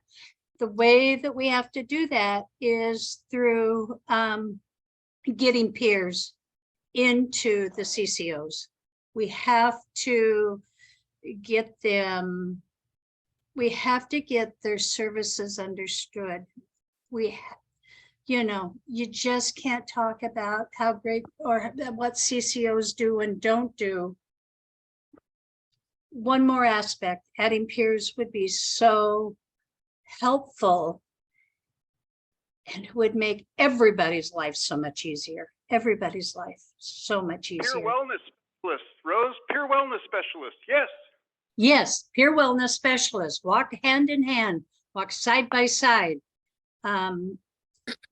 If people don't understand the importance of that, then you need to step back and step back. You need to step back and find people that do understand that. Mhm. And quit believing that the medical clinical model is the end all be all of everybody's life. It's, you know, maybe, just maybe, it's not. It's not. Thank you. I appreciate that question or comment and question. Part of the way I think that we're working towards that is opening up and actually, for lack of a better term, eliminating the term care coordinator. Opening it up to allowing CCOs to designate an entity that best serves their members. So currently, CCOs, like you said, focus a lot on the clinical side of things, and having clinical consult involved is important in many situations, right? But allowing peer support workers, traditional healthcare workers, other types of entities, be able to be a part of that coordination team is a way that CCOs will be able to serve members in a more person-centered way. Instead of having strict criteria regarding who can be a care coordinator. Like I said, keeping in mind, we still need clinical consult. We still need those people in certain situations for them to consult with. But having a member who really just needs navigation of the system and understanding what their benefits are doesn't necessarily need to be a clinical person. It can be a person that's going to hold their hand and walk them through the process of how they access their care. And so by opening up the definition of care coordinator to be what designated entity the CCOs feel is needed to serve the different populations within their membership, I think is really going to help. And we're expecting to see that that's also going to help in the workforce. We're having difficulty even finding, they are, not me, CCOs are having difficulty finding care coordinators at the level in which in order to be eligible to be a care coordinator. And so by opening that up, I really feel like getting peer support workers and other types of care coordinators, formerly known as, will help serve members of all different levels in a more person-centered way. I am hoping that answers your question a little bit. You know, it answers a whole bunch of questions. And I really, excuse me, I'm not trying to be rude here, but I still think one more time, you don't get the point. You know, you're saying we want the CCOs to open up and we want the CCOs and the CCOs and the whatever, you know, and then we have to have a new name. We can't be peers. We have to be the coordinators, the care coordinators, yada, yada, yada. I don't know. I'm just frustrated because I don't have the words perhaps to make other people understand the importance of having peers, someone with the same lived experience as I've had, share the path of this crummy care organizations set up for me. And so I'm not being disrespectful. I'm glad there is you. I'm glad you came and talked to us.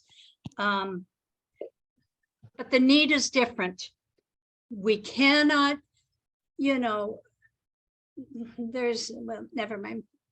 The need is different than what care coordinated clinical medical model organizations are willing to look at.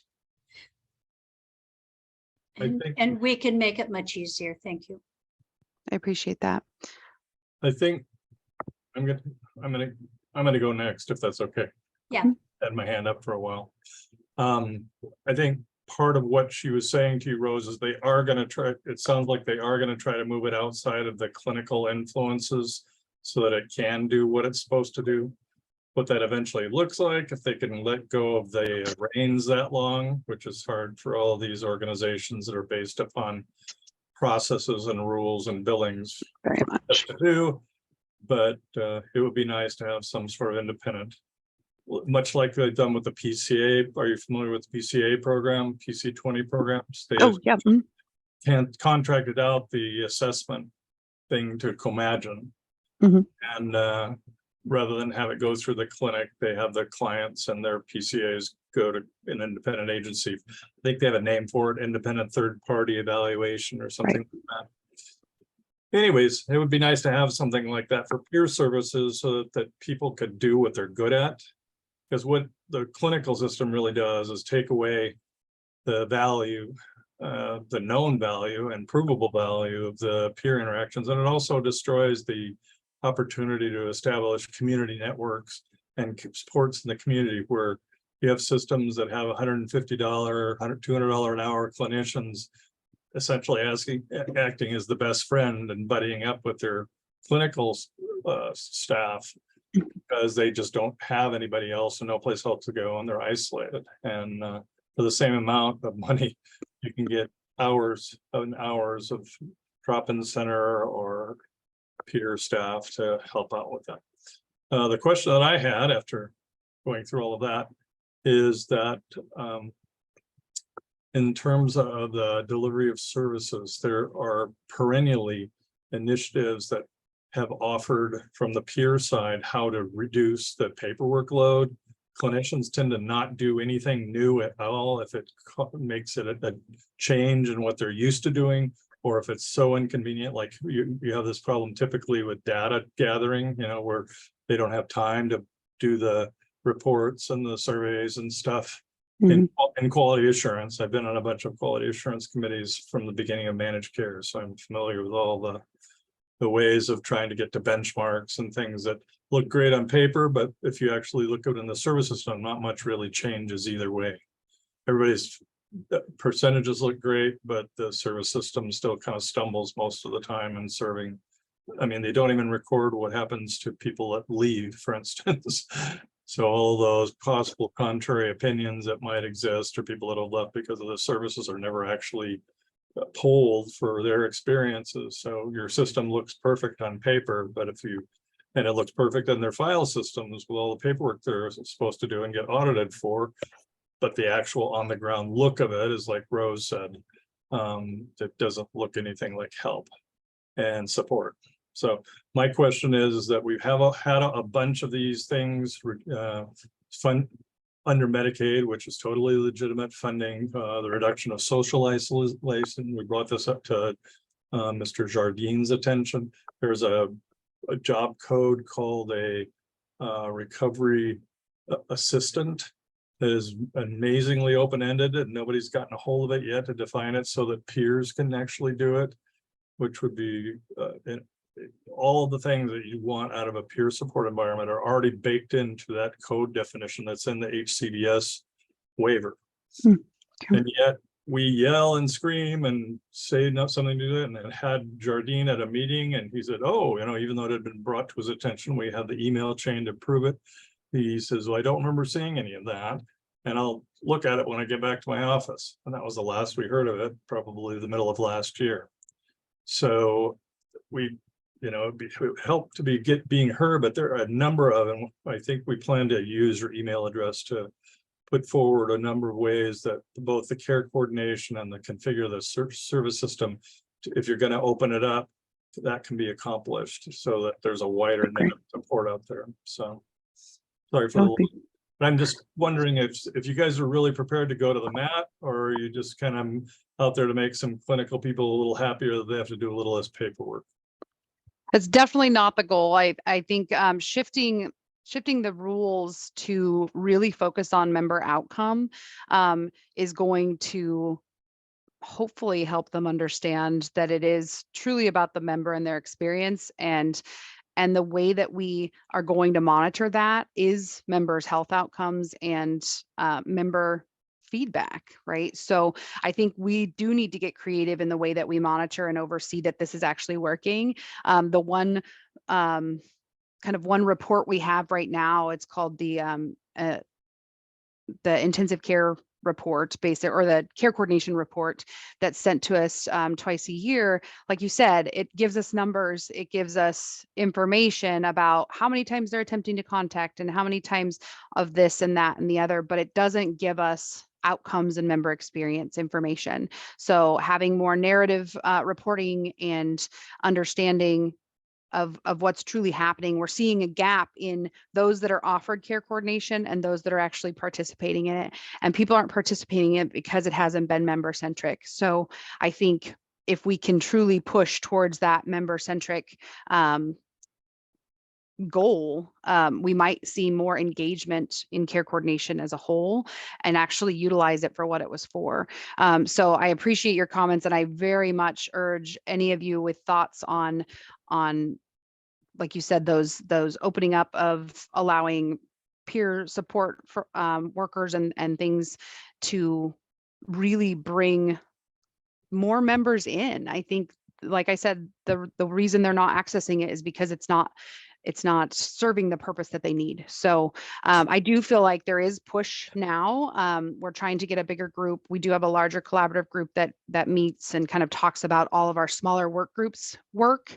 And then I think future forward, we're hoping to have some sort of an ongoing collaborative effort towards owning care coordination, because it touches every program that a member accesses. It's important to keep it in the forefront. So any ideas you guys have, send them our way. But I do believe I'm super passionate about it, having come from a AAA APD for 15 years, seeing the long-term care service and support side of things, now getting to see this side of things. It's definitely a gap. So just a quick note, person-centered planning has been an ironclad requirement in Medicaid service provision for a while. And they at one point had a project to make sure that was done, to which the agencies all answered, we're already doing that, so don't bother us. The other thing is, if you just look objectively at the employment situation, you have at this point thousands of peers that are certified, and you have an employment rate of about 25%. So it's not like people are not trying on our end to actually provide the workforce. It's ironic to hear workforce arguments when we're out there in droves with people that are totally willing to jump in at a nominal percentage of what you'd be paying the clinical staff. So thank you. Thank you. And do you have peers on your work group? People that are peer wellness or peer support specialists? We do not. Our member perspective comes from the Ombuds office right now, because it was an internal work group, very small. I will tell you, it was hard to get enough people to want, not to want, but to be able to commit the time that it's taken just to draft the rules the way they are. And so I think it's something that would be welcome to add to our future groups. We do have a larger group, like I said, that meets, but I will bring that back to, we have one overseeing manager. I'll bring that back to her to see what options we can offer, if that's something we can do for the small work group or for the larger collaborative group, because it's a huge piece that we want to honor, is that member perspective and that people with lived experience. Thank you so much for that. Thank you. Have you so a good place to go for that might be your liaison, your traditional health worker liaison within the CCO.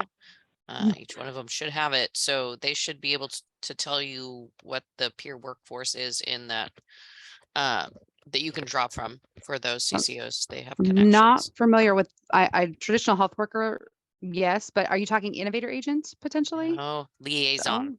I'm newer to CCOs? OHA, just so you know. So that term I have not heard. So thank you for that. What was THW it? liaison. Each CCO must have one. Well, they're split between the regions, but yeah. Okay. The CCO will know who their liaison is. Perfect. Thank you. Those would be figures that we would. We've got Veronica Guetta is our overseeing manager. She just is on the line, and you were going to answer, maybe speak to that better, Veronica. Yeah. Hi, everyone. Thank you so much for having us today.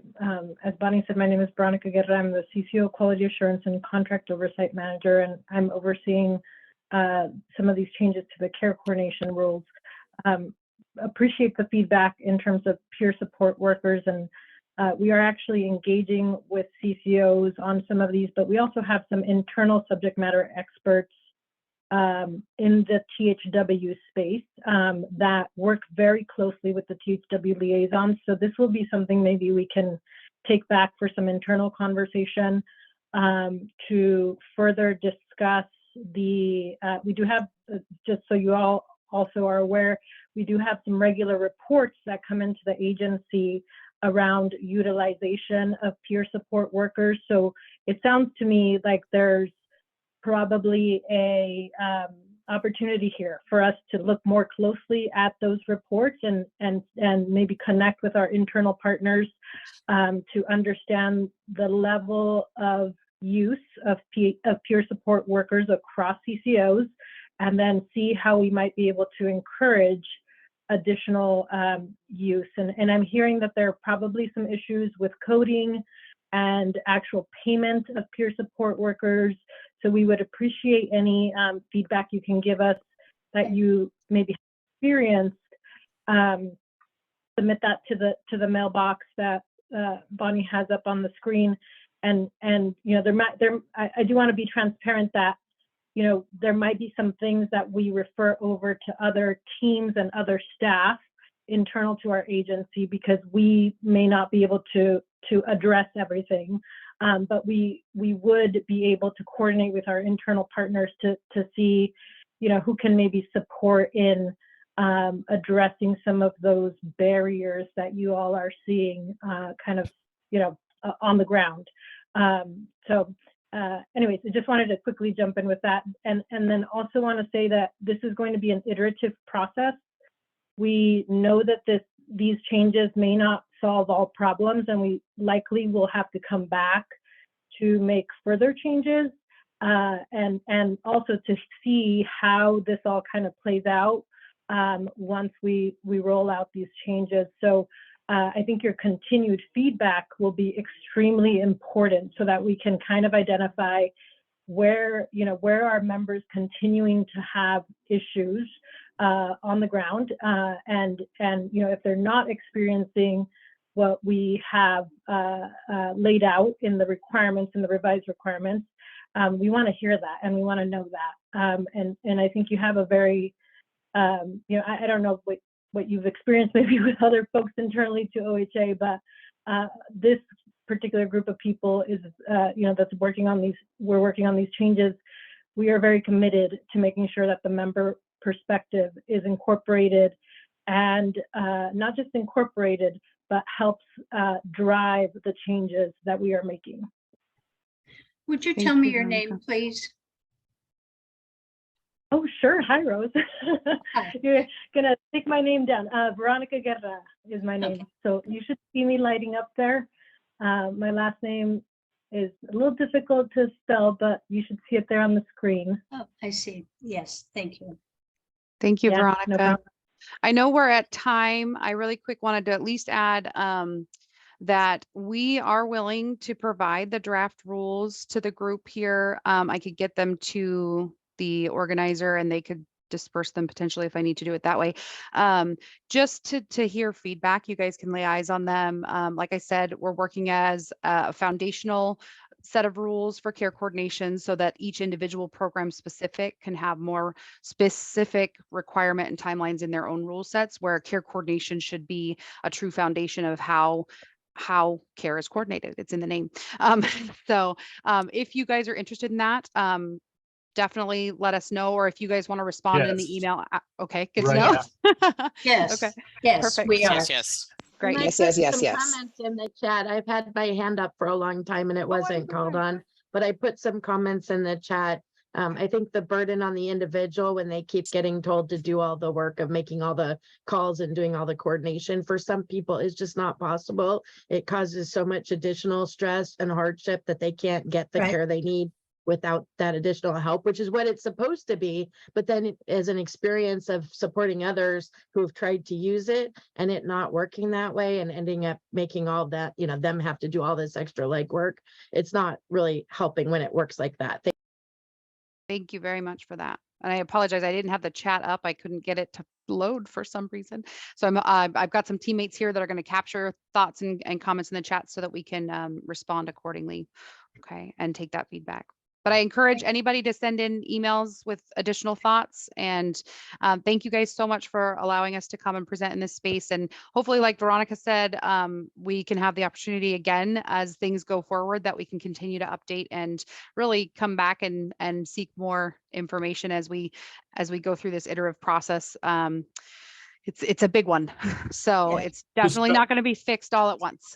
Just out of curiosity, so we can eventually speak the same language, what area did you come from Oh, generally? meaning my current position? Previously? Previously. So, Lynn, Benton, and Lincoln County, AAA, for 15 years, quality assurance. And I was a case manager for a long time. So, yeah, it's a good side to be on to see that perspective. And then prior to that, 8 years in developmental disabilities as a group home manager. So right in the field. So, definitely honor the member perspective, and really trying to enhance the member experiences is one of my passions. So I'm excited to get to be a part of this team and hopefully make things better. So, and like you said earlier, rule writing, wow, it's fun. So the rules were very circular and very duplicative. And so we're hoping to minimize that and make them a lot more streamlined and understandable. So I always refer to it as specifically vague. Exactly that. That's exactly that. Right. Hopefully Thanks, Bonnie. not anymore. Thank you so much. Thanks, You guys have a Bonnie. good We are rest of glad the you day. were here today. Thank you. Thank you you. for being here. Gotta figure out how to stop sharing. There we go. No sharing. Stop share. There we go. Have a good day. Thank you. Thank you. Thank you. Everybody ready for a little bit of a break? Okay. 10 minutes. I'm looking at 2:49, so 3 o'clock. And we still got a bunch of stuff to kind of sort of go through, so we didn't want you guys to have to slow down. Office of DAS? No, it's an office of itself. Oh, okay, okay. Yeah, called the Office of Contracts and Procurement, and they do that for all the state agencies. And the manager over there is Steve Phillips. Oh, okay, okay, very good. Yep. Coral Ford and Larry Briggs were the sole points of contact for the peer respite work. Now Coral Ford is working on some of the mental health block grant solicitations that are open right now. Those are all I'm just aware of the ones that involve peer funding.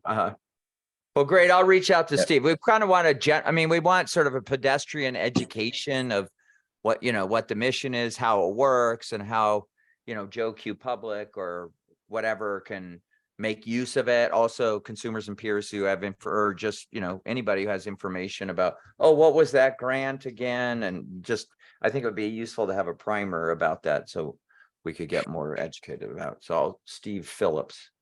Thank Yeah, you. that'd be great. I think, it's only been the last year that I've been able to understand how OCMP and Oregon Buys works, because they really operate kind of, and it might be part of their kind of policy or in around legal liability and stuff, but they really operate kind of behind the scenes and they hold a lot of the influence around the awarding of contracts. Oh, very interesting. Kind of like Abigail Tibbs. She works kind of behind the scenes, but holds a lot of power. Yeah, so they're the ones who facilitate that whole process. And Cool. yeah, I would love to coordinate on how to make that process Oregon Buys and all that process more accessible and understandable to folks. Great, great. If I invite him to TTAC, maybe you could come. It could probably help prime the pump with sort of, because you've seen it from the inside. Might be Sure, interesting yeah. to have a discussion with Steve about all that. That would be useful. What is Keeley West's role? It's somewhere listed that it was under central operations, but I thought anyway, we can talk about this later. I'll look up Steve and send him an invite. Thank you.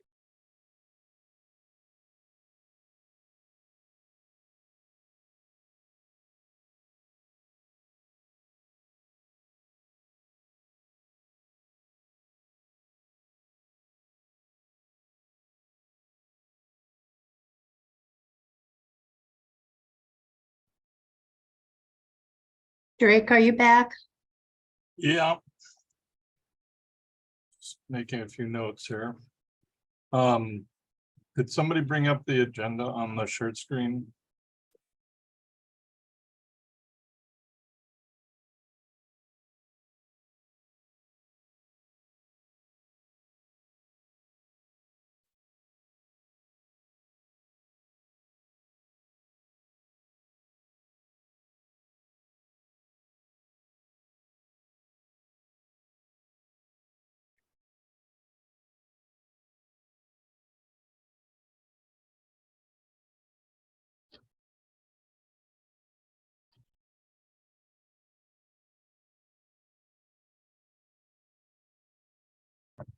Can you see that okay, Drake?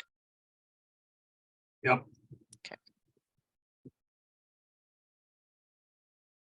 Okay. Before we go to the committee report outs, if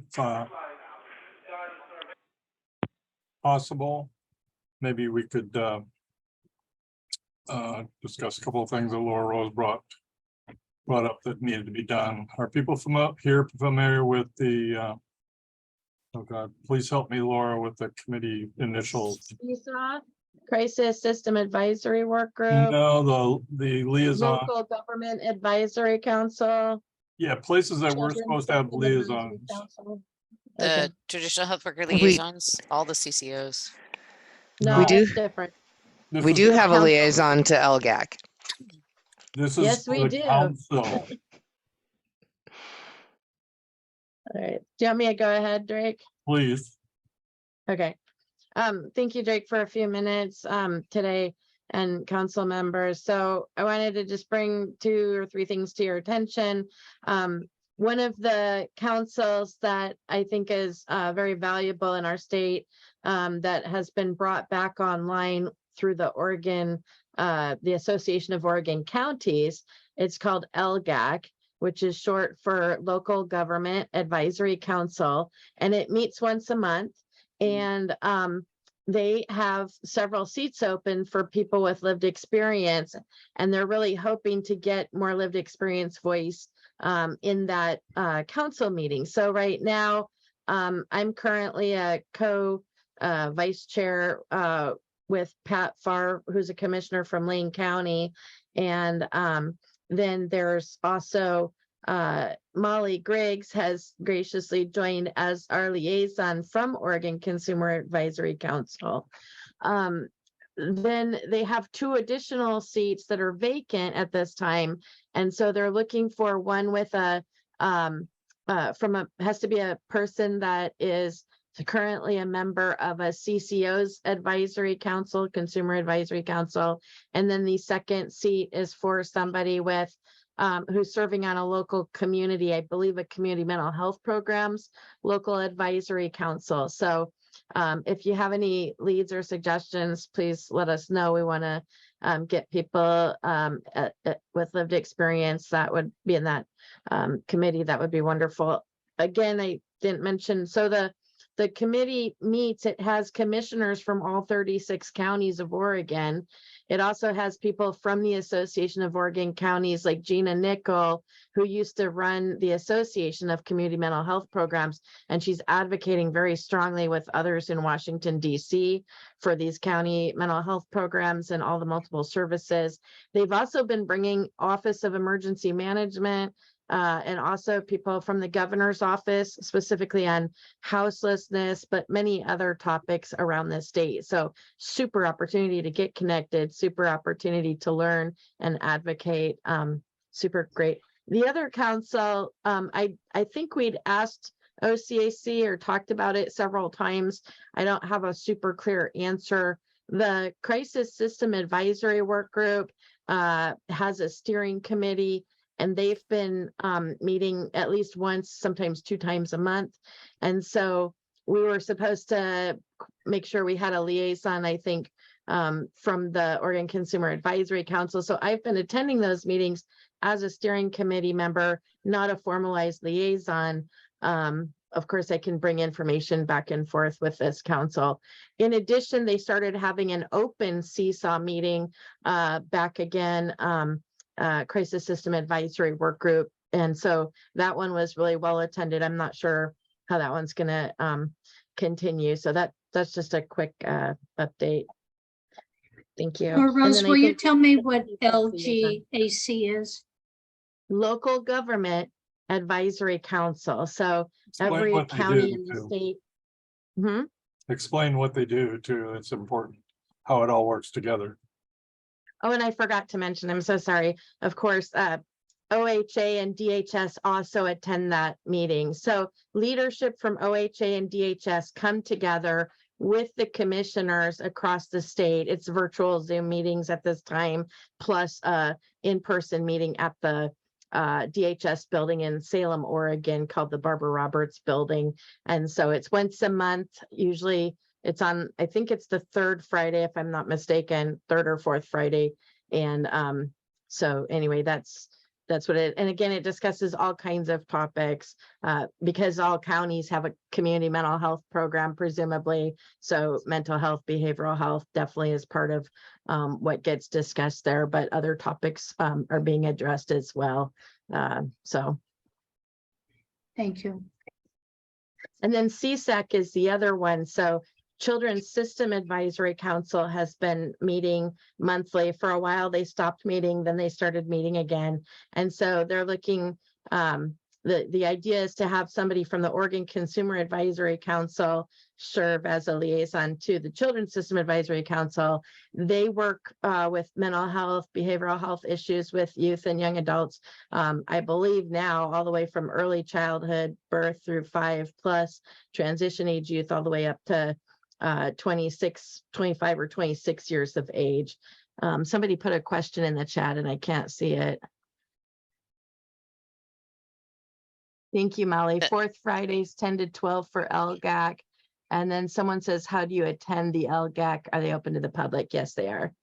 So you can contact AOC. We can put an email in and they will be able to get the information about that meeting.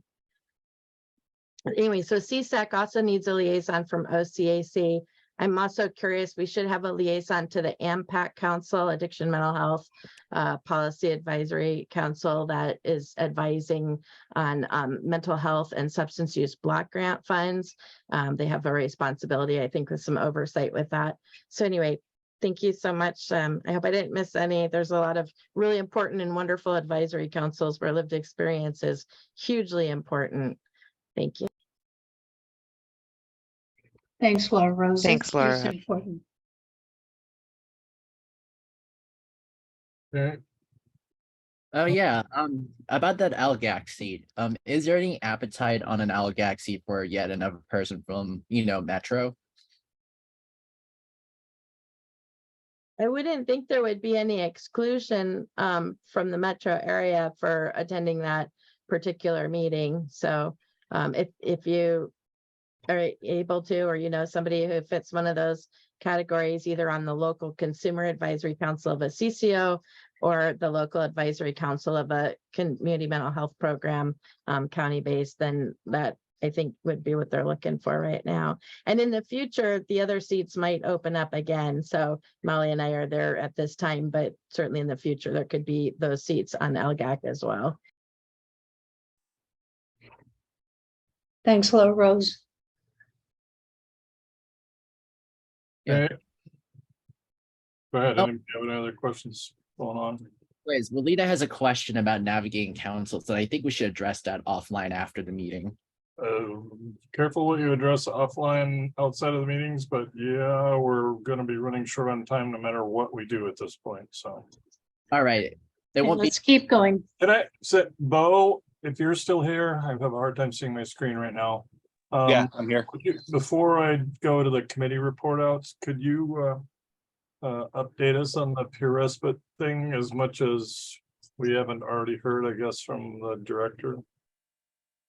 Sure. You want me to do that now? Yeah, that would be great. And that'll make your time free if you needed to do something else. Oh, there's a spot on the agenda for ORR stuff as well. Is Okay, that where you're? we can do those in tandem right now if you want. Oh, so you want me to go right now for everything? If you don't mind. Sure, yeah. And if anybody else doesn't have objections. Yeah. Yeah, you're good. Just a moment. And then I believe Isra has some slides.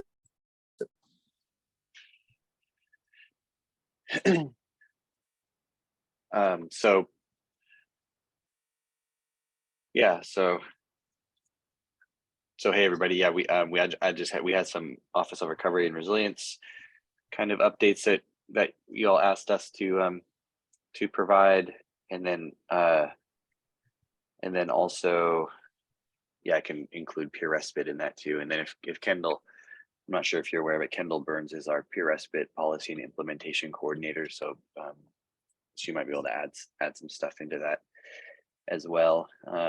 But we did work on developing our mission and vision recently, and wanted to kind of give you an overview of some of the stuff that we've been developing in the office.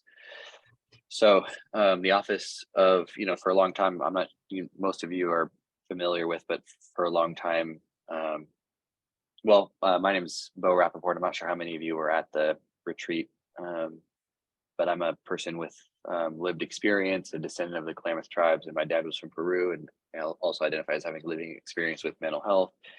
And I'm a certified peer worker, and started working as the peer delivered services coordinator at OHA in 2018. And then for a long time, it was just the Office of Consumer Activities and the peer delivered services coordinator. And then after a while, leadership at OHA created the Office of Recovery and Resilience in about the year 2021 or so. Kind of been in development since, and that kind of stuff takes some time, and we were able to hire different folks. So right now we're the Office of Recovery and Resilience within OHA, Health Systems Division, and Behavioral Health. And one unique aspect is that we have a director, a behavioral health policy director. So someone with lived experience who's a certified peer at the director level leadership within OHA. And, I'm doing my best to function as program lead while the agency kind of tries to figure out about that vacancy of the director position. But it's really important for us that it be someone with lived experience in that role. But our mission is equity-driven, inclusive community engagement to elevate the voice of lived and living experience to policy and systems development in Oregon, striving to build capacity for a sustainable peer-delivered service workforce. And then our vision is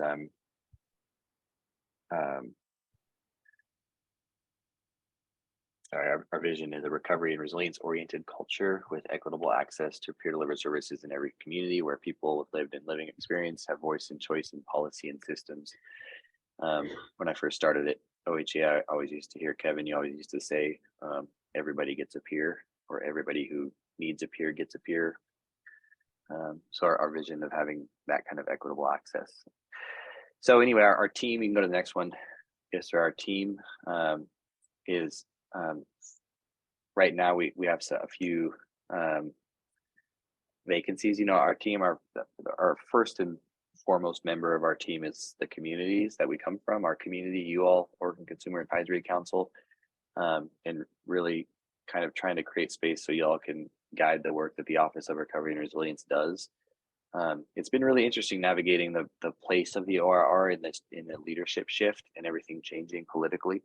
But that's really where we look to a lot of the guidance and just creating space for community to have a voice and developing relevant kind of systems for that voice to be elevated.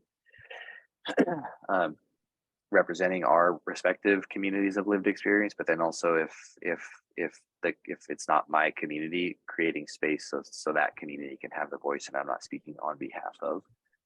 So I'm the program lead currently, the peer delivered services coordinator also. Frances Purdy, who I'm sure a lot of you are familiar with, is still our family engagement and family peer delivered services coordinator. She's been out on leave and we're still awaiting updates about that position in the agency. Sharmali Nataraja is our forensic peer delivered services coordinator. So really working on the forensic side of peer delivered services. Walter Bailey is our equity and inclusion analyst. Isra Al-Hayani, who you all know are very familiar with, does outreach and engagement and our administrative support specialist, really defining all the business systems and communications so that our office can function and we can communicate in a good way. John Parsons, or JP, is a community engagement analyst. We have 2 OPA 4 community engagement analysts that are responsible for developing that large scale community engagement of the voice of lived experience. And JP has a focus on rural and veteran peer delivered services. And then our Kendall Burns is our peer respite policy and implementation coordinator, and Nicobe Petronelli is our community engagement analyst, our other community engagement analyst with a focus on racial equity and youth peer delivered services. You can go to the next one, Isra. So that's all the work that our different teams, that's like kind of the defined job descriptions or position descriptions that were developed in relation to the ORR. Our work is representing the voice of lived experience within OHA, facilitating meaningful involvement of people with lived experience at all levels of behavioral policy creation, service delivery, and program evaluation, sharing power and building meaningful partnerships between OHA behavioral health and the communities we serve, advancing a behavioral health system that offers individualized, person-directed, culturally and linguistically appropriate service and supports, reducing the stigma and discrimination faced by people who experience mental health or addiction needs and their families, promoting continued growth and incorporation of peer-delivered services in our behavioral health system, providing technical assistance and support to members of the PDS workforce and systems partners. And then you can go to the next one. It's some of the stuff that we've done the last year is really kind of working on developing the ORR. Like Laura Rose was asking during the break, we don't really even have our website developed yet. That we're still working on that. Would hopefully have a website soon where all our positions are kind of contained in there and having things updated accordingly, et cetera. So we strategize in all the hiring and being able to hire those positions, developing mission and vision. Currently, we're developing a roadmap for 2024. Hoping to coordinate with OCAC on some aspects of that, and then developing a communications plan as well. And that's a larger kind of leadership goal too. Like Dave Baden was talking about, the ways that we coordinate and communicate with all the different offices and units within the agency. It's really important. We also coordinated the House Bill 4071 PDS workforce grant. So that was a large grant that Oregon received from the American Rescue Plan Act, and then a portion of that was allocated for behavioral health services, and then through internal advocacy, we were able to secure $5 million of that ARPA funding. And so we coordinated the process and allocated $5 million of funding to peer delivered service programs and peer run organizations across Oregon specifically to build the workforce capacity. And we utilized an equity driven community engagement process in the application and disbursement of those funds. And it was really successful. We were able to award over 56 organizations across the state of Oregon, most of them peer run. And they went to fund things like retention and sign-on bonuses, curriculum development, certification provisions of certifications and continuing education units, and also a couple conferences and retreats throughout the year. I can share more information about that funding and where it went. And I think there's some, maybe Carolyn had some questions around that particular funding. So any questions I can answer about where that funding went or what it's being used for, I can definitely answer. And then Peer Respite Pilot Project has been a big one that y'all are familiar with. And so I'll speak to that for a little bit, and we're really in 2021, the legislative passed House Bill 2980, mandating 4 peer respite houses across Oregon based on region, and allocating $6 million for those houses. And then, an open solicitation process was kind of developed from that. And OHA also hired a peer respite implementation and policy coordinator. And currently the contracts are in development to be executed. I'll touch back on that in a second here. Do you want to go to the next one, Isra? So then there's so a lot of the work that we're doing right now is around community mapping and engagement. So coordination of various councils. The councils that the ORR in particular are involved in is quite a few. this council, Oregon Consumer Advisory Council, also the Crisis Systems Advisory Council, working on 988 AMPAC and the redevelopment of AMPAC, Children's Systems Advisory. AMPAC is the Adult Addictions Mental Health Planning Advisory Council that oversees the expenditure of mental health block grant funds, SAMHSA block grant funds, and SUPTR funds, which used to be called SAPT funding, substance use prevention, treatment, and recovery funding. And then Children's Systems Advisory Council, I forget the full name for SOCAC. I'm still learning all the acronyms too. And now there is a council of councils. I saw that comment. Laura Rose, not the council of councils. State opioid settlement boards, another big one. We're trying to navigate that. Some of these councils are also governor appointed councils. Some of them live within OHA's purview and are appointed by OHA, and some of them are governors appointed councils. So the state opioid settlement board, the ADPC, alcohol drug planning council, those are all governor level, but we still do a level of coordination with those. The Traditional Health Worker Commission, Mental Health and Addiction Certification Board of Oregon, all of those different ones. Systems of Care Advisory Council. Thanks, Alfonso. And part of our strategic plan for the ORR is to really have a plan of safe, participatory, and inclusive community engagement, and then doing that in an effort to do community mapping and just being able to track all of the ways that peer-delivered services is expanding over the state. It was really a lot for me to try to do in one position for so many years, and now we have a team to do that.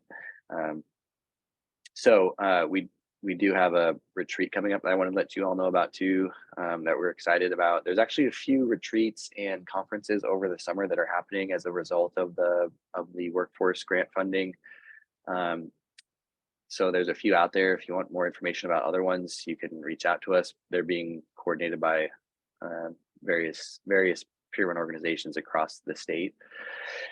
The ORR is kind of more directly involved in one with Miracles Club, and it's a wellness and resilience retreat for certified peer-delivered service workers. There's an application circling right now. You can find the QR code and fill it out there. And it's in September, 3 nights in September at cost. So if you submit your application and are selected, there's about 60 spots. There's various wellness activities, various CEUs at a place called Juniper Preserve in Bend, and all of it is really person-directed kind of wellness planning. So if you're a certified peer worker, you kind of come and decide which ones you want to participate in based on what you need to be resilient and sustainable in the workforce, to have a few days of support and respite for that. So I think that the flyer and the application went out to this group, but let me know if you need more. And we'll be reviewing applications and having results on those at the end of August. And so, yeah, there's that. And then we have some stuff that we're, I'm glad I was in this meeting today. I mean, I've been working to re-engage with OCAC. I was pretty engaged with OCAC years ago, and then, and then stuff changed at OHA. I personally took some time for respite myself, work-related trauma and mental health experiences, and I've been kind of integrating back into the work and wanting to connect with OCAC more. But and I'm glad I was in this meeting because I heard about so many things that that I want to speak to also in terms of collaboration that you all brought up, really good points. And then I had some stuff to bring to you all that that our office, the ORR, could use support in. So if you want to go to the next one, Isra. So the first one that I'll speak to is around large scale technical assistance projects, education awareness for PDS Oregon, for peer-delivered services in Oregon. And this is where these things are really where we're looking for partnerships with OCAC and support in doing. It's a large, the movement in peer-delivered services, especially in rural and Eastern Oregon, has grown so much. It's really going to take a community effort to support. So the technical assistance piece is on a few different levels. One of them I heard addressed today. There's large scale large scale technical assistance needed for CCOs and for other clinics in how to, you know, build sustainable and vibrant peer programs. And also the other one is sometimes not even building their own program, but ways that they can develop partnerships and memorandums of understandings with local peer-run organizations to say that, you know, that peer-run organizations can employ the peers and they can work at various sites, and just providing large scale education around that. So there's this external form of technical assistance, education and awareness. There's internal, you know, navigation of folks in OHA that can use a lot of education and technical assistance around inclusive community engagement for the voice of lived experience, around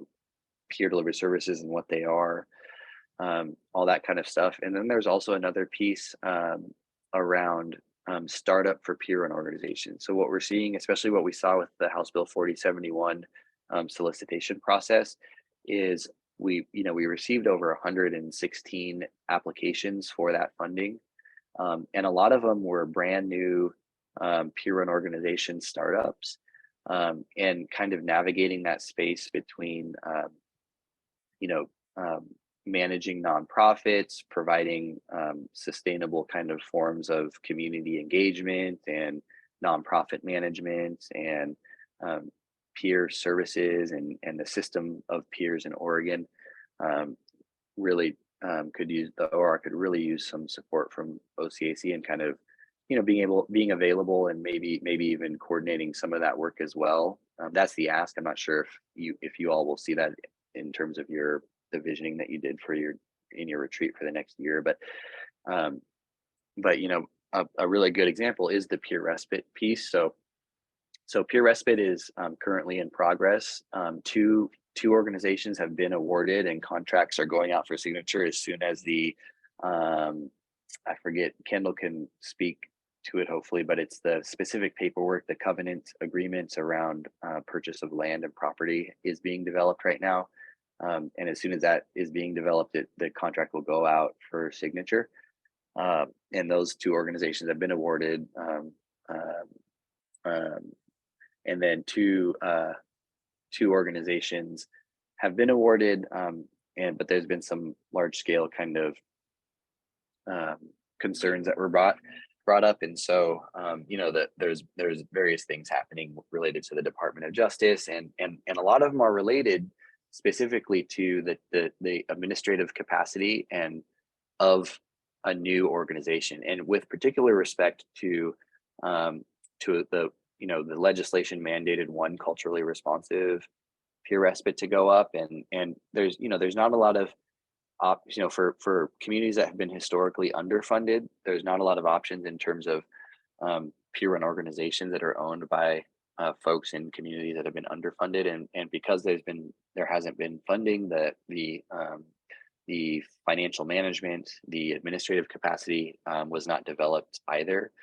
And some of that stuff, especially around nonprofit management and management of finances for startup peer-run organizations, you know, we legally can't do as part of the ORR.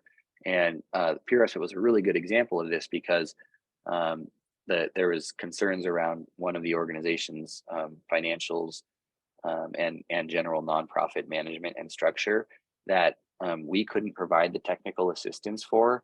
And it would have been, we'd really like to coordinate with the community to be able to kind of provide that technical assistance to startup PROs as we see this kind of large growth around culturally responsive and relevant PROs.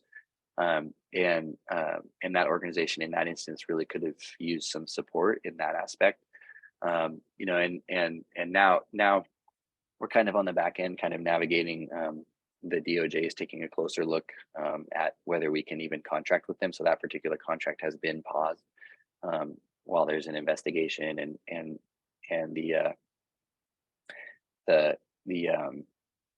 we'll see if the organization can you know, get their organization up to par to be able to contract with the state. After a certain amount of non-compliance, Bo, the DOJ is known to not take prisoners. So It's a difficult Yeah. situation. Yeah, it is. And because it's kind of out of our office, I can't really speak much to it, but I'll definitely keep you aware as the situation progresses.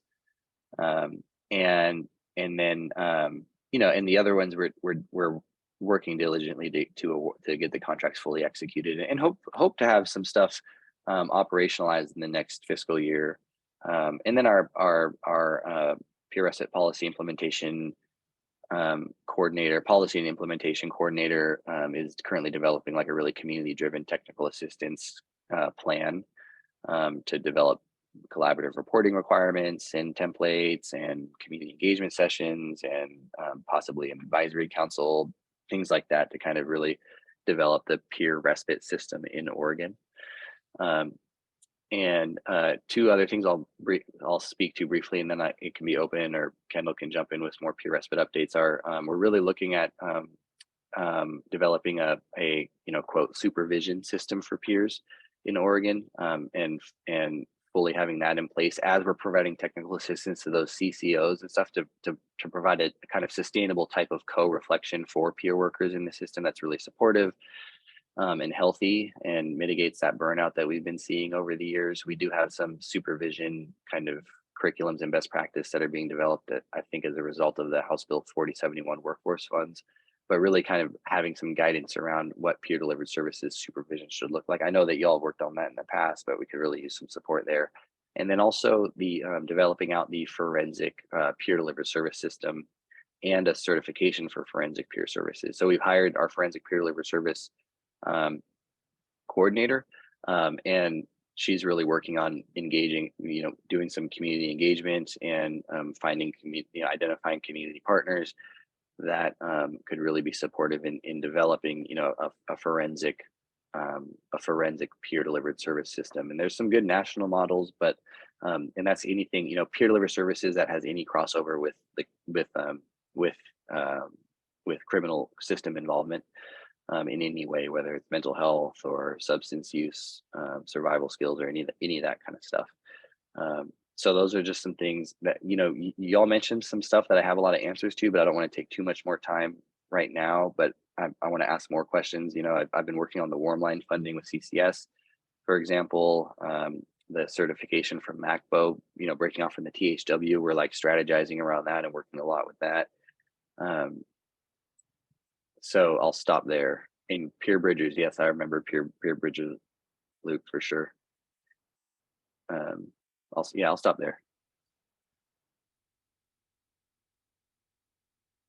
A quick question, and then other people can ask both some questions. Is there any chance of reopening, that the peer respite will be reopened anytime soon, depending on the likely outcomes of the two programs that haven't been contracted? No, there isn't any word about reopening or anything like that. It's in a pause mode. Where would that come from if it was approved or sent back to the factory for I have not even had those conversations yet. I don't think it's reached that point. Kevin, you can have your hand up. Yeah, just wanted to say thanks so much, Bo, for the update. It's good to know about that. I wonder if this is a struggle that most people feel. OHA's Behavioral Health Administration has, at least if you follow the metaphor, as an octopus, 10, 12 different limbs. This isn't anything new in my experience. I really just have ongoing frustration with the leadership who put in I'm talking about the administrator and the deputy, where they use the language of how crucial peer supports is and consumer inputs, but the command and control communication from the needs of small little contractors or want to be contractors, even when there's been opportunities 5, 6 different times to brief Director Clark and her deputy about some things and made promises that some things were going to happen. And I don't think it's an intentional or malicious. I just think there's a benign neglect that happens for tiny little projects. I hope, I don't know who currently, whether it's Alfonso or you, Bo, who are sitting on the executive team with Ebony and the rest of the team. But I really hope that moving forward in the tenure of this leadership with Ebony and Jackie, that we can really get peer leadership on that executive team that's looked at as an equal partner in bringing communication and needs to the forefront. Our fastest growing part of the behavioral health system, not just in Oregon, across the United States, is peer services. And the lack of attention, just with the mess ups of THW and administrators not even understanding what the challenges around that are, has just been extremely frustrating. And unfortunately, then some of the blowback or some, the people who are working on the front end, get inadvertently confused with the lack of action from the top of the food chain. And I'm very, very frustrated with Director Clark and their lack of attention to these issues, all things peer and consumer, small little budget issues, and the pressure and the stress and the heartache that these small contractors go through to try to get their needs met or get on the agenda while they're trying to float $100 million projects or whatever. It's just very frustrating. So, and I know that OHA or ORR people can't speak to this, but I have a sense that they're not included and concur in our important discussions as much as they should be. So thank you. Yeah, I'll Can I jump in really briefly? can I just respond to that really quick, Kendall? Specifically to Kevin. Yeah, I hear you, Kevin. I just that brought up the thing that came up when I was listening to the discussion earlier that I really wanted to mention as well. And just for edification, I don't know why I didn't mention this, but yeah, currently Alfonso is functioning as our executive sponsor, and I'm the team lead, and the position is vacant. And we've really, since Brandy's transition, we've really been vocal internally about having someone with lived experience in that director position at that director level. And I do feel like Alfonso was very supportive in that advocacy, and leadership was receptive. So we'll see how that plays, and I'll let you all, I'll keep you all updated. And then also one piece of advocacy that we've been working on internally for a long time that I'm not sure if I know I never mentioned it to OCAC that we could really use some support is around communication and coordination of block grant funding. So historically large, I think the ARPA funding was the first example where a unit in OHA kind of shared power and distribution with the ORR in a really peer directed kind of way. Historically with block grant funds and other things, we've been advocating for a long time to have more inclusion in those types of funding streams. And so, Oregon administers a large block grant, and a lot of it goes to fund peer-run organizations, but not peers aren't necessarily included in the allocation of that. Yes, you're correct that House Bill 47-1 is different, but the similarity was that it's a large federal grant that Oregon receives. And that's money that can be used in a more flexible way, like Kevin is talking about, to fund those smaller peer-run organizations, community-based organizations that are really doing a large scale of work. I was in a meeting recently when somebody mentioned something that really resonated with me. Why do we? They said, why do we have our most highest trained, highest paid providers working with the lowest acuity folks, and our lowest paid, lowest trained folks working with the highest acuity folks? But peers are really, I've as a peer for a long time, I was doing a lot of that really meaningful work in the community, and not supported in a lot of ways. And so any way that we can communicate, the warm line CCS funding is a huge aspect. I've really been working with Sharon Bliss and others to advocate for continuing that funding. But any way that we can advocate together, both externally and internally, to have more peer guidance over the SAMHSA or any kind of federal block grant funding or federal grant funding, it would be key. I'd be really happy and engaged to develop some type of supportive relationship around that particular piece of advocacy in the future. Thanks so much, Bo. Hey, Bo, check your email. Director Baden may have be given an update about the warm line that is encouraging. Woohoo, awesome. Kendall, go ahead, sorry.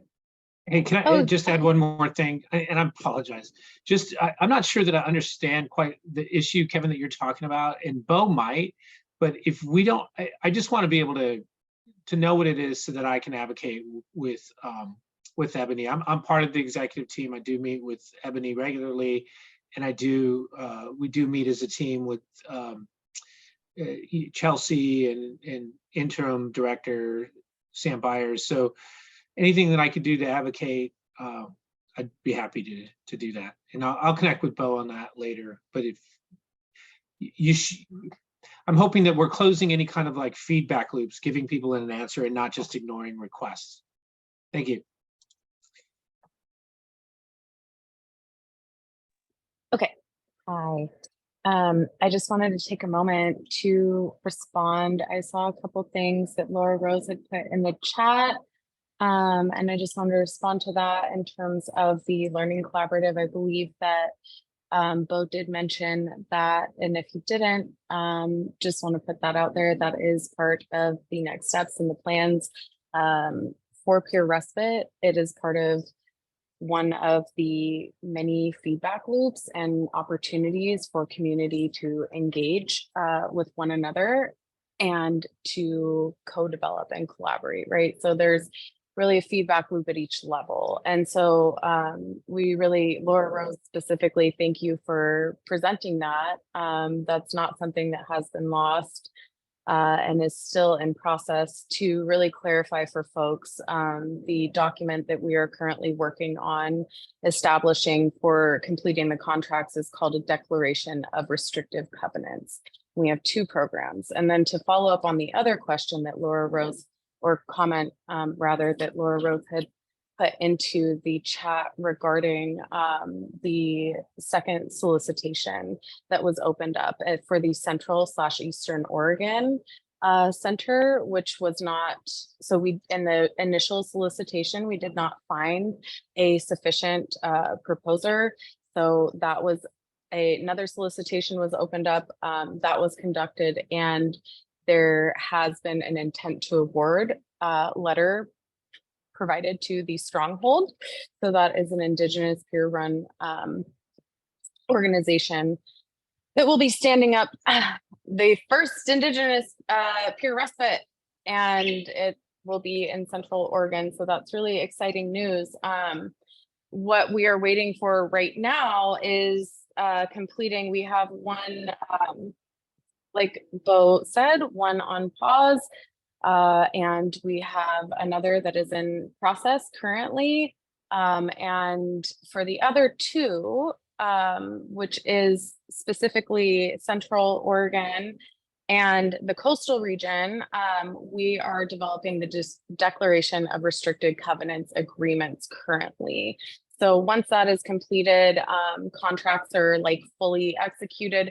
At that point, that is when we are starting the conversation on my end. I'm really doing a lot of networking and back end work, also developing and really being intentional with the development of those feedback loops and how the participatory community engagement process will be conducted, right? So that is kind of where we're at in that process. Once folks are paid, I think that is like a really, feedback that I received from the awardees was, we need to be paid for this work. And it's part of the grant agreement requirement that, they do this aspect of community engagement and kind of, networking within the systems. And those are topics that will come up in the technical assistance learning collaborative. However, that's where we're at. So more to be revealed. I hope that gave a little bit more of a response. Thank you so much. Thank you very much. I appreciate that. So there will be a learning collaborative. Sounds like you're saying you're doing background networking, but you have some people already willing to help, who have offered to help. And these at this point, it's not, and Oh, I'm sorry. Go ahead. Nope, go ahead. No, go ahead.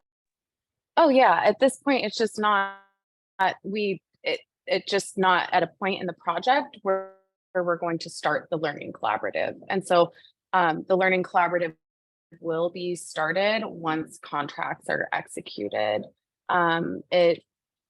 Yeah, so thank you for the feedback. Yeah. I think I think what I'm hearing as well is that, well, I'm hearing some eagerness from community, right, around having this started. And I think if there are any, ideas that you have around this, Laura Rose, please feel free to reach out to me, to email me those as well. That's always really appreciated. At this point, we're just not, it's part of doing the intentional community engagement work. We're just not at that point to actually start the collaborative meetings. But the planning is happening. So any feedback you'd like to give, like at any point, is wonderful and welcomed. And the actual feedback loop and mechanisms, we're just not at that point. So, okay, thanks. I just wanted to ask a simple question that a lot of us see a lack of a searching for the experienced peers in the environment as part of the basis of the support for all of these projects, and kind of pulling all of these organizations out and trying to say we're going to fix them or we're going to need to do XYZ and stuff. I think it seems to a lot of people, and I think that's the problem with the public image that's now in the papers that people tried to warn the ORR about previously, is that you have folks that were perfectly able to contract and competent that were somehow didn't make it into the final consideration, and rather than emphasize this possibility, the likeliness of success, it looks to the outside, because I don't have privy to the processes and the scoring and anything, but it looks like they took on folks that they thought fit a bunch of, more or less a bunch of check boxes. Is like the statute was written poorly, and then instead of sticking with the criteria of viability for the peer projects, they made it regional.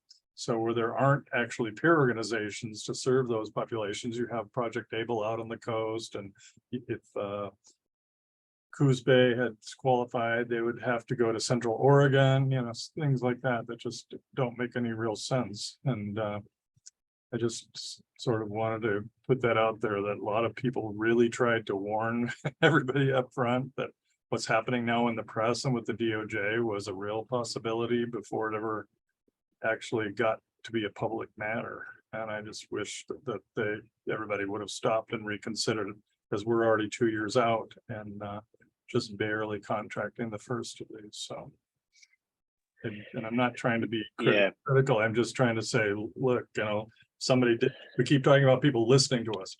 You had lots of feedback to like, hey, this may not be where you want to go because of XYZ not being possible. And everybody just said, nope, sorry, see you later. So this is just a really quick, this is where, to Kevin's point during the break, this is Bo. To Kevin's point during the break, this is where I think, it'd be nice to have some OCNP education to the community around how that process works. But it would also be useful to have some technical assistance around for Office of Contracts and Procurement around peer delivered services. And that's a work in progress, I think. But Office of Contracts and Procurement is really facilitating that entire process, and we're doing our best to kind of coordinate and bring kind of education and relevance and awareness around what the bill is, what peer delivered services is, how the scoring and stuff. But then there's this kind of this procurement law and policies within Office of Contracts and Procurement, which are really separate from anything that we're allowed to do. Well, the stuff that I'm actually asking about, Bo, is like, for instance, Steve Sandin's organization, the oldest and most successful organization, maybe besides MHAO, was disqualified because we've heard It was disqualified because it was not determined to be a peer-run organization despite having peers at every level of its administration. Right, So and that I was, feel that like, was, huh? that's, How did that's, that get done? that's OC, right, that's OCMP doing that disqualification. They're in charge of that entire process. And in the ORR here, we do define BAFs as a peer-run organization, but so we're doing our best to try to coordinate that type of information sharing and work. But there is procurement law and policy and procedure with OCMP, which is an entire, for a reason, is an entirely separate office that is, conducting these disinterested third-party open source business solicitations. We worked really hard to get a statutory definition of peer run into the into the actual law, and that was actually in the peer respite law where it first appeared. So And we there's a are criteria that they didn't observe, then that's right. a problem. And we are advocating. Yep, I agree. And we are advocating around the definition of that and what that means, especially with respect to mental health peer run organizations or substance use peer run organizations, and just all together. That definition, I'm really grateful for. I'm really thankful that you included in that, because it's made our job in the ORR a lot easier. But I do think there is a huge learning curve around that piece. So yeah, I hear you. They're not used to giving us money. We either need to go on to public comment, or unless somebody has a burning comment they want to make it from the non-public. So we're almost done with our meeting and we're going to miss the committee Bruce report. mentioned in the chat that we need to vote new members in. That is the other thing, and I'm hoping that Isra has that stuff. So Yeah. I hope we have quorum is the other question. Oh, shoot. And somebody that has a better screen view than I do, count up the members present.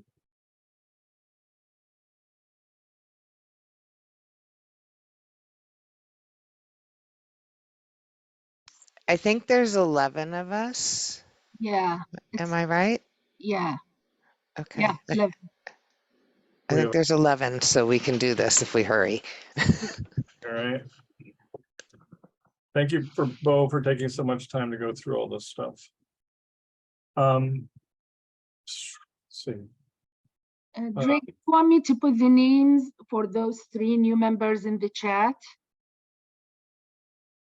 I don't think any of them are here, are they? No. We're No. already being ghosted. Yeah. Well, that means we don't have to ask them to leave the room or any of that stuff. So Yeah. Actually, can everybody see the chat is the question. yeah, Nick, what were you trying to say? be informative for people, because I know the council got the names, but I Turn up your volume, Nick, if you can. Can't hear you. sorry for that as my fan. Thanks, Luke. Thanks, everyone. Yeah, I wonder. Still can't hear you. You're still canceled out. Hello. Can you hear me? Like you're a block away. Just talk loud, Nick. What about now? Barely. That was the fan, I think. All right. Yeah, I was thinking like what, because we could just throw in a bunch of names here, but I was wondering what other information we could give to full council just to get an impression of who the applicants were.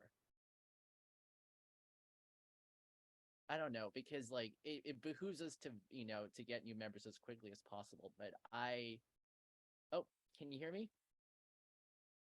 What is going on? You're just very quiet. Your mic is like muffled. Yeah. Yeah, I'll just So my question is, if we are trusting the application process, do we need more information about these people, or do we assume that the application process did the vetting for us? Oh no, just as a courtesy, really. Okay, because I'm like, I don't think we want to start discussion about this again. Right. I think normally in an optimal situation, we would have that, but we're pressed for time this time. Yeah, we are. And we just don't have people either. The people we need anyway. In that regard, Isra, can you put the 3 names up? They're in the chat. Okay. Ready to take a look at those individuals' names, please? Yeah. I've got a JD with no last name. Is that correct? That's JD, who's been coming as a public member. Yes. I, Luke Walters, move that we accept these 3 applicants to the council. I'll I second second. that. All in favor? Aye. Use your check mark if you have it.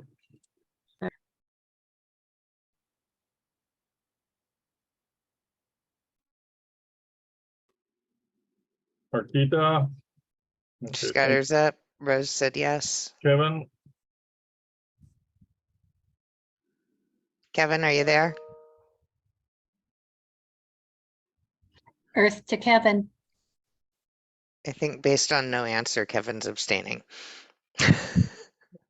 not present. Actually, if he doesn't vote, we come very close to not having a quorum, so. We still have it, though. We still have it. We still have it, so. All right. How did the new members get notified? Let me finish the vote. All opposed? There are none. No, and Kevin is in the wind. So, all right.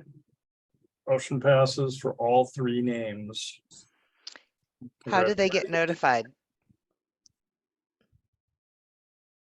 The normal process. Technically, the director's office has 60 days, and so we can't really notify them until the director's office has approved. Okay, that is my next question.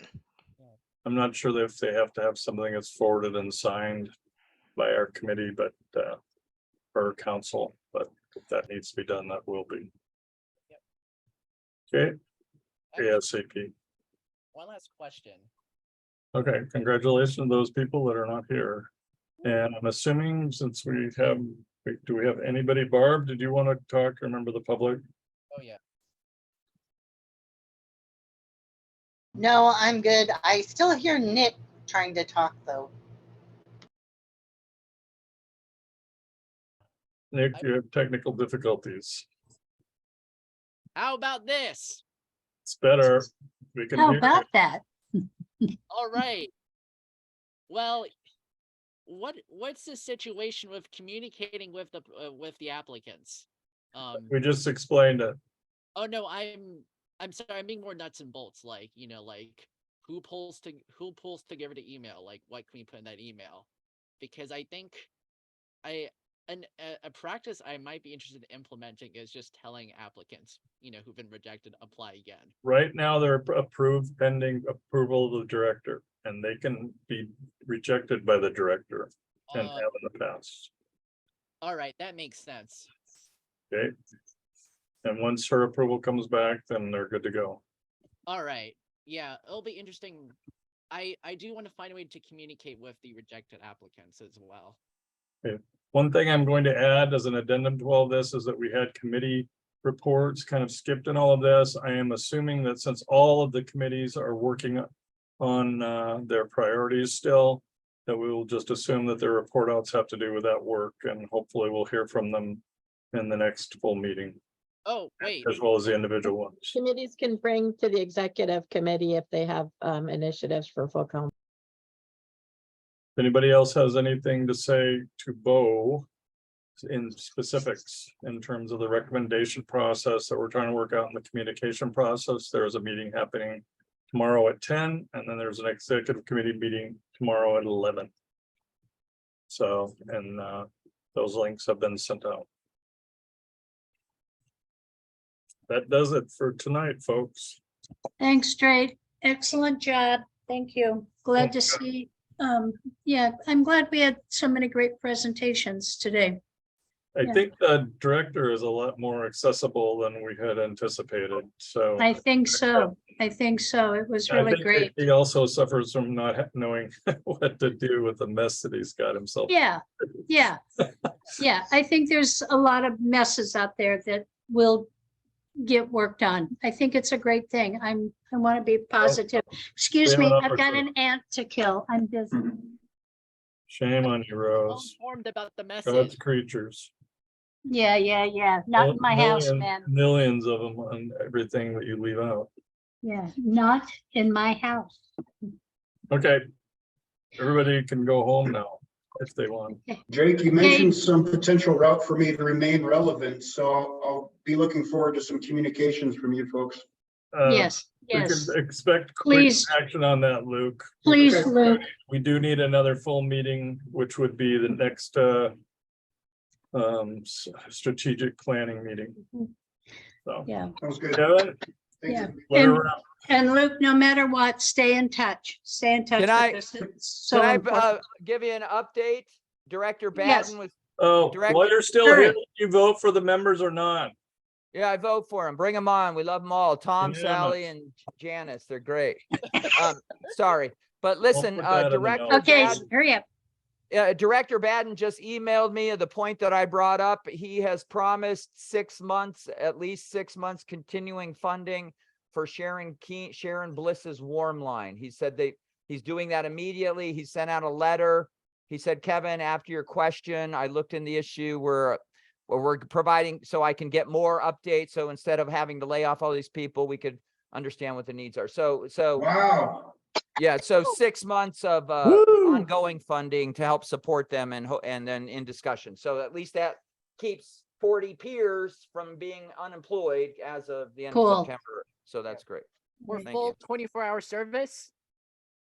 Yeah, to keep them going at 24/7, to keep their 6 peer supervisors and all that employed. So Awesome news. Thanks, yeah, Kevin. I'm sending that, Drake, I'll send that to, I don't know. Well, since it's from Baden, I think it's public. I'll send that to Isra, Drake, and Bo to all take a look at. Thanks. Yeah. I hate to tell you, Kevin, but I made that announcement in the chat about 20 minutes ago. Oh, okay, sorry. Sorry. Well, everybody's beating me to it, so anyway, I thought it was good news. It is good It's news. good because it's worth echoing many times. Yeah. Farewell. Bye, y'all. Bye-bye. Thanks. Bye.